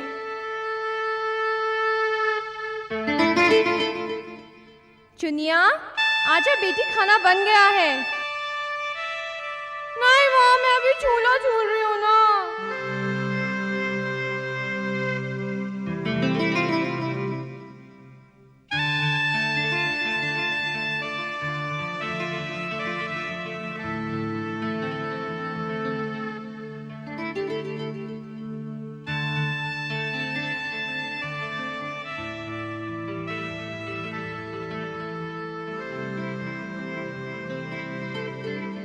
मेरा मर्द रोज पीटता था मुझे, सारा सारा दिन खेत जुतवाता था और बदले में खाना देते उसकी जान निकलती थी।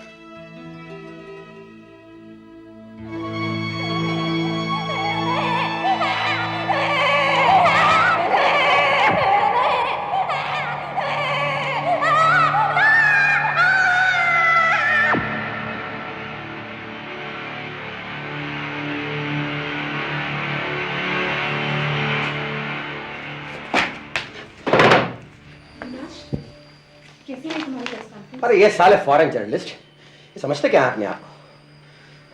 इन्हें मालूम है कि इस देश में ऐसी स्टोरी कवर करने का मतलब क्या है? ये लगाते उस गांव में 4 महीने मेरी तरह से जैसे मैंने लगाए हैं, तब मालूम पड़ता है इनको। Everybody has only one question to ask, कि what is going to be Anguri's future? And what about me? What about my future? The person who has actually covered this story? अंगूरी बहुत बड़ी परेशानी बन गई है ना तुम पर। अरे I am not bothered about Angoori यार, I am bothered about my future, about my career. इतनी बड़ी खबर छापने का मतलब समझती हो तुम? इसका मतलब यह है कि इसके आगे भी इससे कम बड़ी खबर नहीं छपनी चाहिए।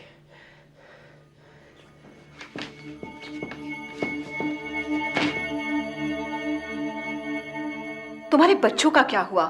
वो कहाँ रहते आजकल?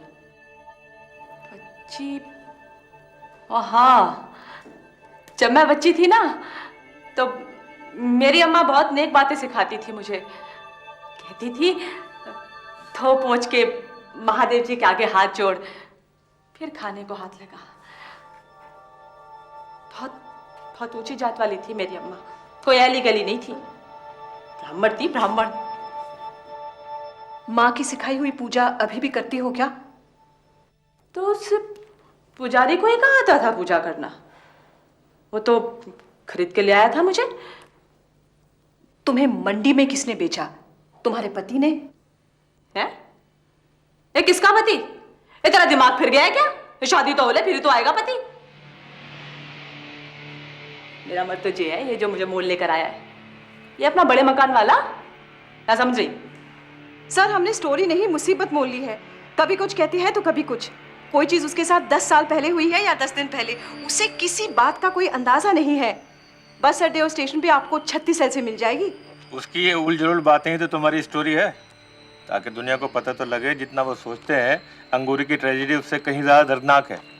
17 मार्च सन 1981 को उन्होंने ने अंगूरी पर एक और आर्टिकल निकालकर तहलका मचा दिया। उसने मध्य प्रदेश, उत्तर प्रदेश और राजस्थान में चल रहे शरीर व्यापार की जांच के लिए सुप्रीम कोर्ट से फरियाद की। भारतीय कानून के इतिहास में ऐसा बहुत कम हुआ था कि किसी नागरिक ने जनहित में कोर्ट का दरवाजा खटखटाया हो। मध्य प्रदेश सरकार ने इस सिलसिले में तुरंत जांच के आदेश दिए। होम मिनिस्ट्री ने इस बारे में फुर्ती दिखाते हुए पुलिस को अंगूरी को अपने कब्जे में लेने का हुक्म दिया।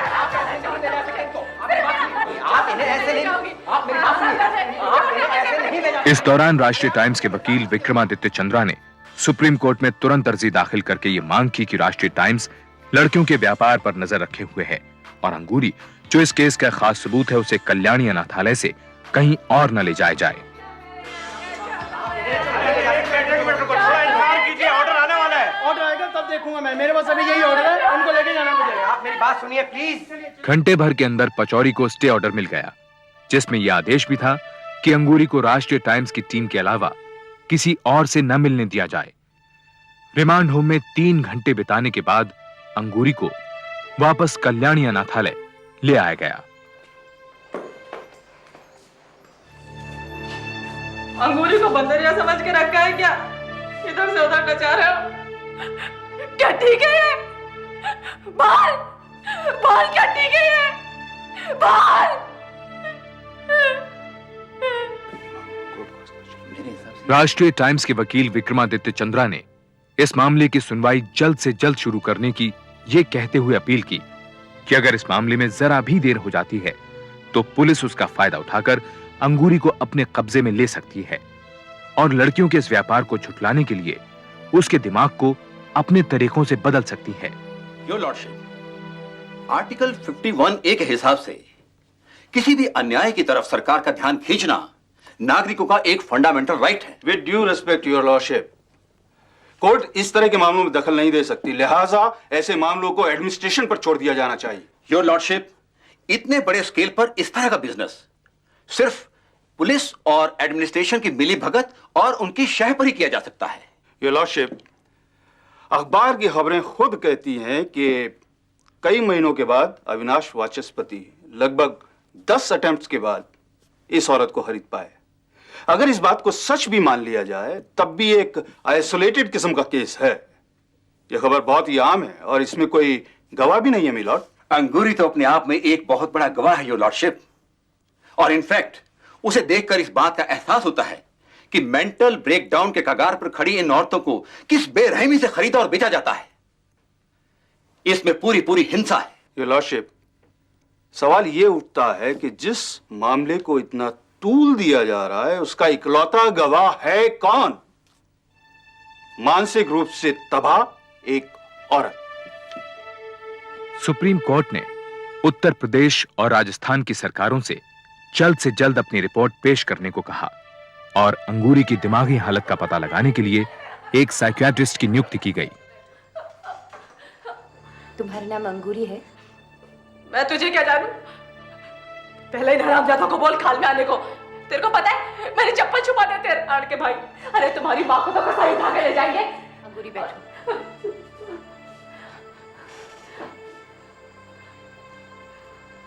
देखो अंगूरी, मैं एक डॉक्टर हूँ और मुझे यहाँ से अपने साथ ले चलो। मुझे यहाँ से ले चलो अपने साथ। अच्छा तुम शांत होकर बैठ जाओ।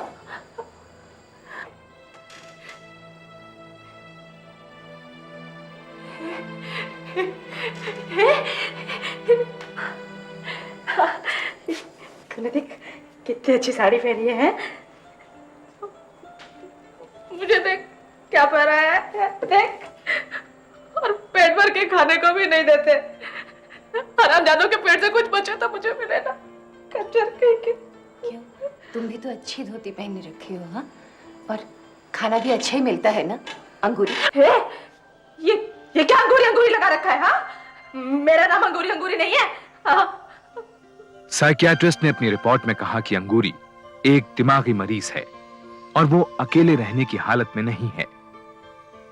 इस दौरान राजस्थान और उत्तर प्रदेश की सरकारों ने इस व्यापार के एक बहुत बड़े पैमाने पर फैले होने की पुष्टि की।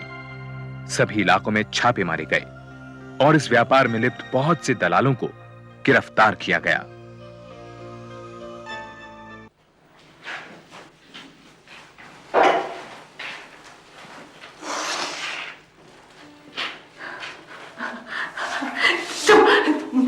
तू आ गया मुझे लेने को? तूने इतने दिन मुझे यहाँ क्यों छोड़ा? हाँ? देख, चल अभी यहाँ से चल। देख मैं कब से तैयार बैठी हूँ पूरी। मेरी बात सुनो अंगूरी, मेरी बात सुनो। देखो तुम्हें यहाँ से कहीं जाना है, इसे अपना घर ही समझो। और यहाँ दिक्कत ही क्या है? देखो ना, खाना कपड़ा सब कुछ तो मिलता है यहाँ पर। बैठो मेरी बात सुनो। मैं ना बैठती। हाँ, इसे तो साथ में परी बना के घुमाता है। इसकी सारी इसके कपड़े देख मुझे क्या बनाया थे। इसके तो नहीं चपले की चपले। अब नहीं देख कुत्ते की मुट्ठी देखिए। इसे तो सारे टाइम बगल में घुसा के रखता है, साथ सुलाता है। मेरे बिस्तर को देखा है तूने? मेरी बात सुनो अंगूरी, मेरी बात सुनो, मेरी बात ध्यान से सुनो। अगर तुम्हें रहना है तो यहीं रहना, समझ गए?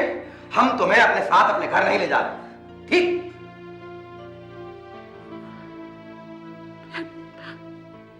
फिर तूने मुझे खरीदा क्यों?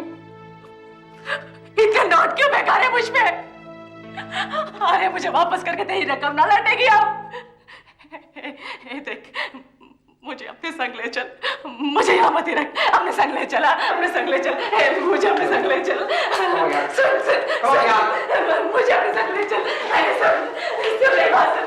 मैं तो यहाँ मत छोड़, मुझे मत छोड़।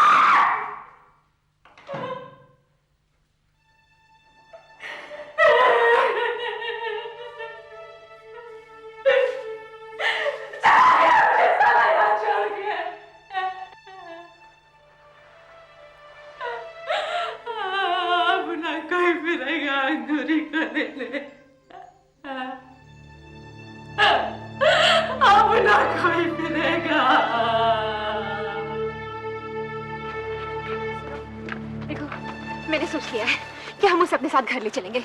मैं उसकी देखभाल कर लूंगी किसी तरह। Deepa please, Deepa please. और रख लूंगी। It's not possible Deepa.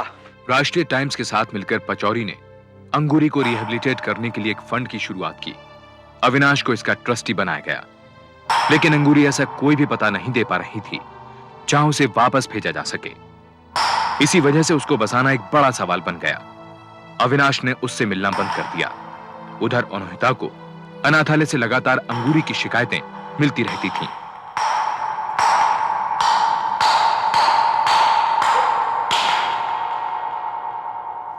अनाथालय के रोज रोज के चक्कर काटकर तंग आ चुकी हूँ। मेरे मेरे और भी सारे काम है करने के लिए। ये अंगूरी अचानक मेरी ही प्रॉब्लम क्यों हो गई? अगर हम उसकी देखभाल नहीं कर सकते तो हम उसे एडमिनिस्ट्रेशन को क्यों नहीं सौंप देते? नहीं, अंगूरी का हमारे पास होना बहुत जरूरी है, नहीं तो ये स्टोरी शुरू होने से पहले ही खत्म हो जाएगी और फिर फ्लैश स्टेट की सारी इन्वेस्टिगेशन फाइलों में सिमट जाएगी। हमारे कुछ भी करने से कुछ बदल तो नहीं जाएगा। आखिर में होगा क्या? सुप्रीम कोर्ट से एक जजमेंट पास हो जाएगी, बस। इससे अंगूरी को क्या फर्क पड़ने वाला? अरे फर्क पड़ने वाला नहीं, फर्क पड़ चुका है। क्या स्टेट गवर्नमेंट्स ने हमारी रिपोर्ट्स के आधार पर उन सब लोगों के खिलाफ एक्शन नहीं लिया? क्या हमारी रिपोर्ट्स की वजह से उस जैसी और सैकड़ों लड़कियों को उस गंदगी से बाहर नहीं निकाला गया होगा? और औरों की तो छोड़ो, कम से कम हम अंगूरी को तो नरक से बाहर निकालना है ना। एक नरक से निकाल के दूसरे में झोंक दिया। क्या जुर्म किया है उसने जो उसे अनाथालय में बंद करके रखा है? अनुहिता ठीक करे अविनाश, अंगूरी की सारी जिम्मेदारी अब हमारी है और उसकी हर जरूरत, चाहे वो फिजिकल हो या इमोशनल, उसका ख्याल रखना हमारा फर्ज बनता है। अब क्या हुआ? क्या हुआ बोलेगी भी? एक बीड़ी की तलब लगी है, एक बीड़ी पकाते। यहाँ कोई नहीं बैठा हुआ तेरे लिए बीड़ी लाने वाला। जब से यहाँ डाला है उंगली भर में जो कभी बाहर निकलने दिया हो, कहने को पागल है कोई। ओ, अब रो के मत दिखा मुझे, चुप हो जा। राम सिंह, इसे बीड़ी दिलवा के ला। चल जा। चल खड़िया, आ मेरे साथ।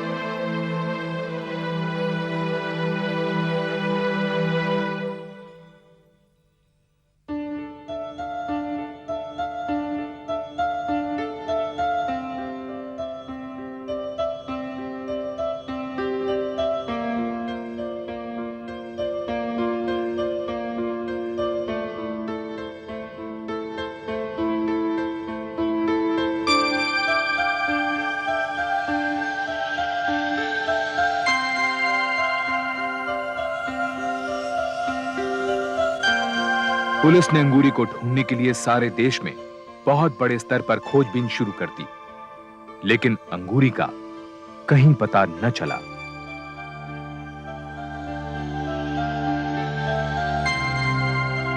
अंगूरी के गायब होने के 12 साल बाद अप्रैल सन 1993 में सुप्रीम कोर्ट ने इस मामले में एक आदेश जारी किया कि राजस्थान, उत्तर प्रदेश और मध्य प्रदेश में वाकई लड़कियों का व्यापार जोरों पर है। लिहाजा इन राज्यों की सरकारों को इस व्यापार को जड़ समेत उखाड़ फेंकना चाहिए। सन 1984 में अविनाश वाचस्पति ने देह व्यापार पर एक और स्टोरी करने के लिए शिवपुरी का फिर से दौरा किया। वहां औरतों का व्यापार अभी भी पूरे जोरों पर था। अविनाश आज भी राष्ट्रीय टाइम्स में कार्यरत हैं, पर अंगूरी की स्टोरी के बाद वो दोबारा कभी इतनी बड़ी सेंसेशनल रिपोर्ट तैयार नहीं कर पाए। अनुहिता भी राष्ट्रीय टाइम्स में चीफ रिपोर्टर के ओहदे पर बनी हुई है। कुछ सालों बाद पचौरी ने एग्जीक्यूटिव एडिटर के पद को त्याग कर राजनीति को अपना क्षेत्र बना लिया। अंगूरी का आज तक कुछ पता नहीं चला है। रिपोर्टों के मुताबिक औरतें आज भी मंडी में उसी तरह खरीदी और बेची जाती हैं, कभी कभी एक मवेशी से भी आधे दाम पर। Gentlemen, there are just 48 hours to D-Day. अगर आप लोगों को किसी भी किस्म का डाउट है तो आप अभी पूछ लीजिए, नाउ। हो सकता है आप लोगों के लिए ये प्रोजेक्ट आपकी जिंदगी का इंपॉर्टेंट प्रोजेक्ट हो, लेकिन मेरे लिए ये मेरी जिंदगी है। 17 साल का अरसा बहुत बड़ा होता है। भले ही ये साल हमने लिक्विड प्रोपल्शन सिस्टम को हासिल करने के लिए लगाए हों, लेकिन अगर पिछली बार की तरह इस बार भी हमसे कोई चूक हो गई तो we all are professionally dead. और करोड़ों का जो नुकसान होगा वो अलग। No, nothing can, nothing will go wrong. Hindustan space research centre HSRC केवल 2 दिन बाद ही एक रॉकेट लॉन्च करने वाला था। इस लॉन्च की सफलता का मतलब भारत का उन विकसित देशों के बराबर खड़ा होना था जिन्होंने अंतरिक्ष कार्यक्रम में महारत हासिल कर रखी थी। इस लॉन्चिंग में एक नई तकनीक लिक्विड प्रोपल्शन सिस्टम इस्तेमाल की जा रही थी, जिसके जन्मदाता थे नामी वैज्ञानिक आनंदन नंबूदरी। उनके साथ काम कर रहे एक दूसरे वैज्ञानिक का नाम था उन्नी। उन्नी, स्टेज 2 की ड्राइंग्स कहाँ है? सर वो यही थी, मैंने खुद वापस रखी थी। वापस रखी? मतलब तुमने उन्हें छुआ क्यों? I want them now. Go and get it. Yes sir. Hello, hotel palm beach, room number 214 से कनेक्ट कीजिए। जी रूबी से। सर, रूबी मैडम सुबह को होटल से चेकआउट हो गया। चेकआउट?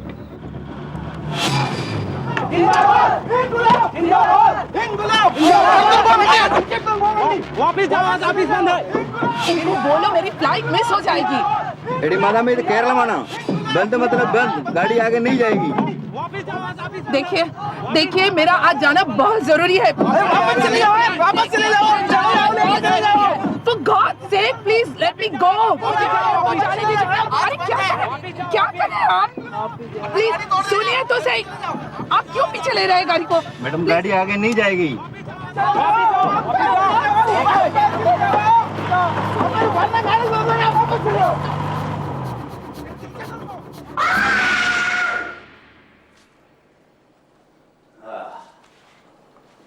जाओ, बयान ले लो। उसने अपना जुर्म कबूल कर लिया। Yes. Yes. Inspector Raghavan. Yes. मेरा नाम रूबी है। 3 दिन बाद मेरा स्टे परमिट खत्म हो रहा है। ये देखिए, ये रहा मेरा पासपोर्ट और एयरलाइंस के 2 कंफर्म टिकट्स। एक्चुअली बंद के कारण मेरी फ्लाइट मिस हो गई है और अब सुन रही हूँ कि हैजा के कारण 10 दिन तक कोई फ्लाइट नहीं मिलने वाली है। आपका भी स्टे परमिट एक्सटेंड करना है? जी नहीं। आपका नाम? मेरा नाम नियोमी है। अपनी बेटी के एडमिशन के लिए आई थी। और आपके बार बार इंडिया आने की वजह? मैं दिल की मरीज हूँ। इंडिया इलाज करवाने आई थी। कहाँ करवा रही हैं इलाज? यू सी, वो 90 दिन से आप इंडिया में हैं और आपको अस्पताल का नाम नहीं मालूम। डॉक्टर का नाम? एक्चुअली मुझे इलाज करवाने का मौका नहीं मिला। ऐसे आप नौकरी करते हैं? मैंने नौकरी छोड़ दी। कहाँ करती थी? एक सरकारी डिपार्टमेंट में। डिपार्टमेंट का कोई नाम? जी, मैं नेशनल सिक्योरिटी सर्विस में क्लर्क थी। यानी अपने देश की सीक्रेट सर्विस।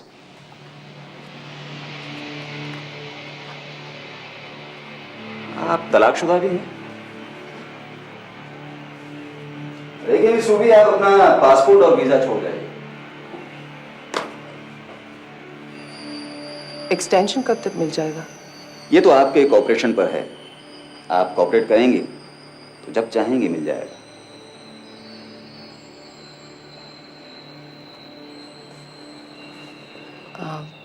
फिर मैं कब आऊं?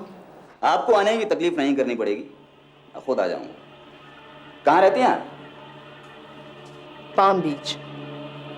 Palm beach. Room number? 124। 124। Sorry, 214। Sure? 214। Thank you sir. उसका रहन सहन चाल चलन शक पैदा करता है। मुझे पक्का यकीन है कि वो जासूसी कर रही है। लेकिन किसकी और किसके लिए, यही पता करने की परमिशन मांग रहा हूं sir. Okay, permission is granted. Thank you sir. Permission मिलते ही राघवन ने तहकीकात शुरू कर दी। उसे पता चला कि रूबी भारत के दुश्मन मुल्कों के लोगों से मुलाकातें कर रही है। रूबी के हर कदम पर नजर रखी जाने लगी।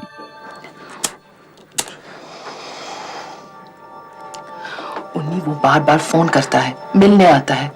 मुझे उसके इरादे ठीक नहीं लगते हैं। मैं इस कंट्री में फंस गई हूँ। तुम्हारे फंसने से मैं तो बहुत खुश हूँ। तुम्हारे करीब रहने का मौका तो मिलेगा। थैंक्स।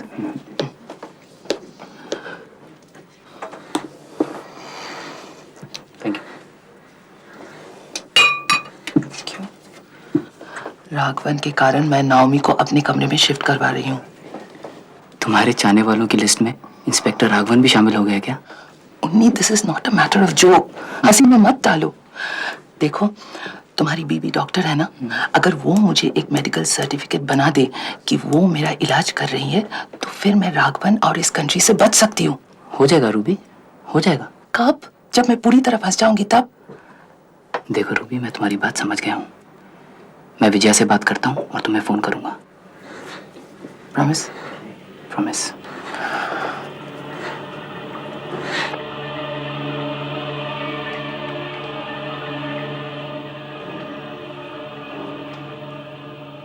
हेलो। हेलो। उन्नी, विजय ने मेडिकल सर्टिफिकेट बनाया। कल मेरा स्टे परमिट खत्म हो जाएगा। मेरा पासपोर्ट और वीजा अब तक राघवन के कब्जे में है। रूबी, ये घर नहीं स्पेस सेंटर है, थोड़ी देर में लॉन्च होने वाला है, समझो। तुम क्यों नहीं समझते कि वो क्या चाहता है? मैं यहाँ से हिल भी नहीं सकता। शाम को बात करेंगे, बाय। सुनो तो, उसने नाओमी को भी बुलाया था और मेरे बारे में 10 सवाल पूछे थे। हेलो हेलो उन्नी, हेलो। ओह माय गॉड, अगर वो हो तो कह देना कि मैं नहीं हूँ। क्या कर रहे हो? ये क्या कर रहे हो? ये क्या कर रहे हो? ये क्या कर रहे हो? क्या कर रहे हो ये? पूछताछ। ये पूछताछ करने का क्या तरीका है? तुमने अभी तरीका देखा कहाँ है? तुमसे बाद में निपटूंगा। Get out.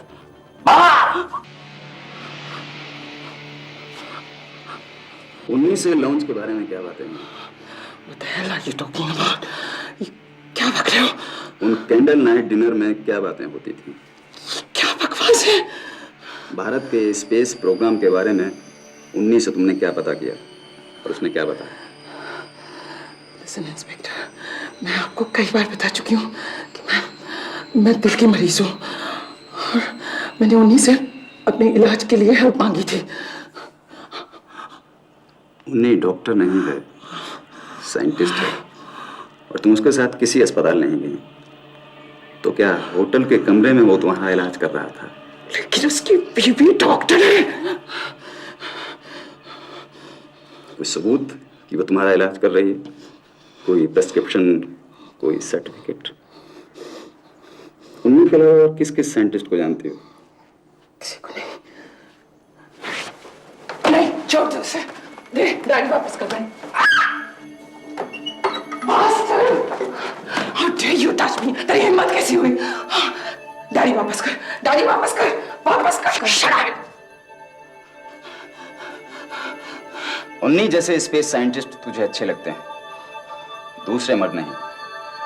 उनमें ऐसी क्या खास बात है जो तू बार बार इंडिया आती है? मैं पता लगा लूंगा।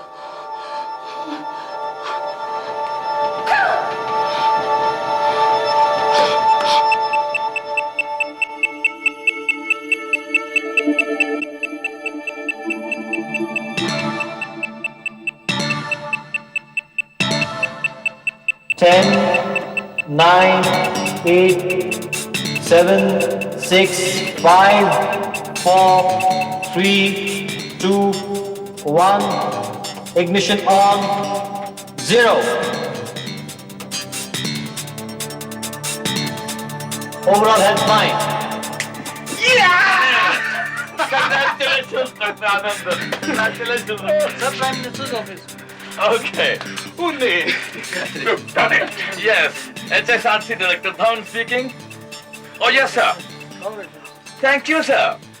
Right, sir. I will tell him, sir. Thank you. Well, Dr. Anandan, congratulations once again. The Prime Minister of India wants you in New Delhi to facilitate you. Thank you very much, sir. Good. Ruby की diary में उन्नी का नाम और phone number था। इसे सबूत मानकर इंस्पेक्टर राघवन ने एफआईआर दर्ज की, जिसमें उसने लिखा कि रूबी अपने नहीं किसी और देश के लिए जासूसी कर रही है। होटल रिकॉर्ड्स के मुताबिक वो दिन में कई बार उन्नी को फोन करती थी। उसे वीजा अवधि से 3 दिन ज्यादा रहने के जुर्म में गिरफ्तार किया गया। इस काम में राघवन की मदद का इंटेलिजेंस ब्यूरो ने जिस अधिकारी को जिम्मा सौंपा, उसका नाम था मुरलीधरन। हमने उन्नी को अपने जाल में फंसा और उसका बिस्तर गर्म किया और उसके जरिए लिक्विड प्रोपल्शन सिस्टम की ड्राइंग्स हासिल की और दूसरे मुल्कों से इस सिस्टम और ड्राइंग्स का सौदा किया। जरूर। वानी, वानी,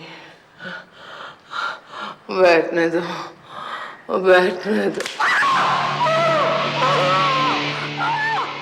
बैठने क्या, लेटने दें। हम भी नहीं चाहते कि तुझ जैसी जवान चीज कोई इस हालत में खड़ी रहे। हमें उन गद्दारों के नाम बताओ।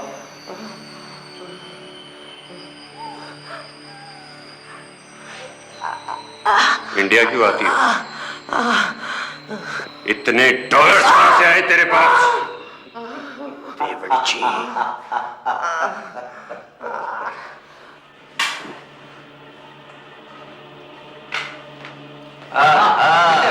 क्या बात है, आज जल्दी बुला लिया आपने?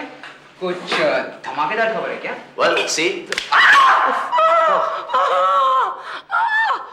कौन औरत है ये?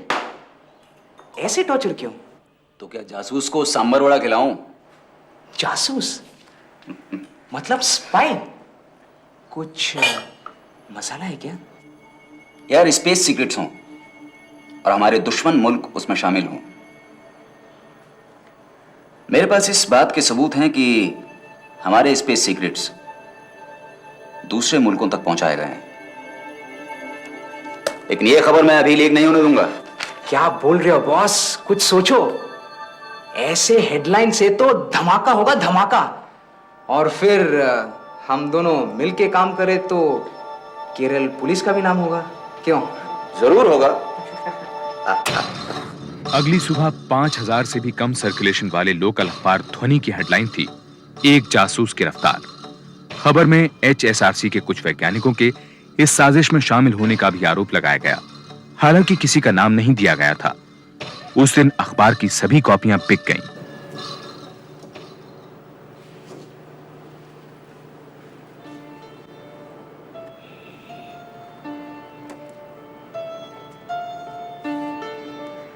अच्छा, मैंने आपको प्राइम मिनिस्टर के साथ टीवी पर देखा था।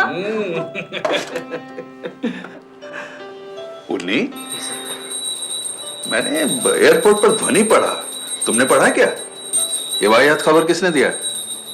सर, जिसे वो जासूस कह रहे हैं मैं उसे जानता हूं सर। चेट्टा, पहले पूजा प्रसादम, ऑफिस का बात बाद में। उन्नी, तुम इस औरत को अच्छी तरह से जानते हो? क्या क्या धमाका बजाया बॉस हमने, क्या धमाका। नेशनल डेलीज के संपादकों का फोन आ रहा है कि बॉस हमारे पेपर में लिखो, हमारे पेपर में लिखो। तुम्हारा नाम बोर्ड लेटर्स में छपा है, लेकिन किसी खास आदमी का नाम छापना तुम भूल गए। यार तुमने तो अभी प्रूफ दिया नहीं, इसलिए जानबूझकर तुम्हारा नाम नहीं छापा कि कहीं बाद में जाके तुम्हें परेशानी ना हो। प्रूफ तुम्हें मिल जाएंगे। रूबी नहीं बताएगी तो उसकी दोस्त से उगलवा लेंगे। मुझे लगता है वो जल्दी बता देगी। क्या बात है बॉस, तब बजेगा धमाका, तब। जासूसों का बढ़ता जाल, रूबी की साथी की तलाश। क्यों, यही होगी ना तुम्हारी हेडलाइन? बॉस तुम तो हमारे पेट में लात मारोगे। वैसे कुछ और मसाला है क्या? ध्वनि की खबर के आधार पर जब राष्ट्रीय अखबारों में भी यह खबर छपने लगी कि जासूसों का निशाना HSRC था, तो देश भर में तहलका मच गया। पाठकों के गुस्से के साथ साथ अखबारों का सर्कुलेशन भी बढ़ने लगा। इस बीच पुलिस ने रूबी की कथित साथी नेओमी को भी गिरफ्तार कर लिया। झूठ बोलेगा तुम जानती हो इसे। ध्यान से देख, ध्यान से देख। कितनी बार बोलेगा, नहीं जानती इसको, नहीं जानती। अगर तुम दोनों ने ही जल्दी ही सच नहीं बोला, सच उगलवाने के और भी तरीके आते हैं मुझे। बताओ। 4 दिन तक रूबी और नेओमी को भूखा प्यासा रखा गया। इसके बाद राघवन ने अपने सीनियर्स को बताया कि दोनों ने अपना जुर्म कबूल कर लिया है। उनका इकबाल जुर्म कैमरे पर रिकॉर्ड किया गया। हम होटल सारन बेब्स में उन्हीं से मिले और 2 मौकों पर मैंने उसे $9 लाख दिए। उसने लिक्विड प्रोपल्शन सिस्टम से संबंधित कागजात के 2 पैकेट दिए, जिसे मैंने भारत के दुश्मन मुल्क तक पहुंचा दिया। साफ दिख रहा है ये कन्फेशन जबरदस्ती लिए गए। लेकिन सर, इसके बेसिस पर हम उन देशद्रोही वैज्ञानिकों को गिरफ्तार तो कर ही सकते हैं। लेकिन इन कन्फेशंस को कोई भी अदालत सबूत के तौर पर बिल्कुल नहीं मानेगी। सर, जब साइंटिस्ट जुर्म मान लेंगे तब तो मानेगी। अगले दिन अखबारों में छपा कि रूबी और नेओमी ने उन्नी और HSRC के एक और वैज्ञानिक की मदद से जासूसी करने का आरोप कबूल कर लिया है। उन्नी का फोन नंबर रूबी की डायरी में मिलना इसका सबूत था। इस खबर से पूरा वैज्ञानिक समुदाय भौंचक्का रह गया और रॉकेट लॉन्च की सफलता पर भी धुंध छा गई।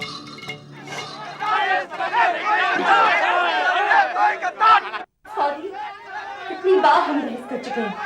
आखिर तुम्हें मिलता क्या है ऑफिस में? आप खुद ही देख लो। भगवान के लिए सॉरी मत बोलो। You just please don't touch me. Vijay, अगर इस वक्त तुमने मेरा साथ नहीं दिया तो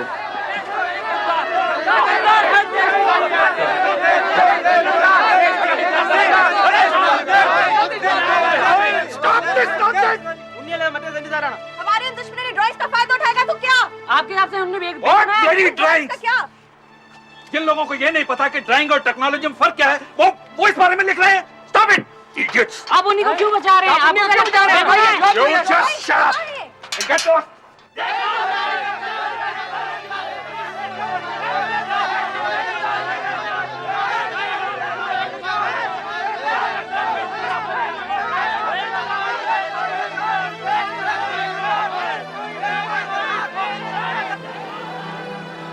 विजया, इन गवारों की बातों पर ध्यान मत दो। लोग क्या कहते हैं मुझे उसकी परवाह नहीं है।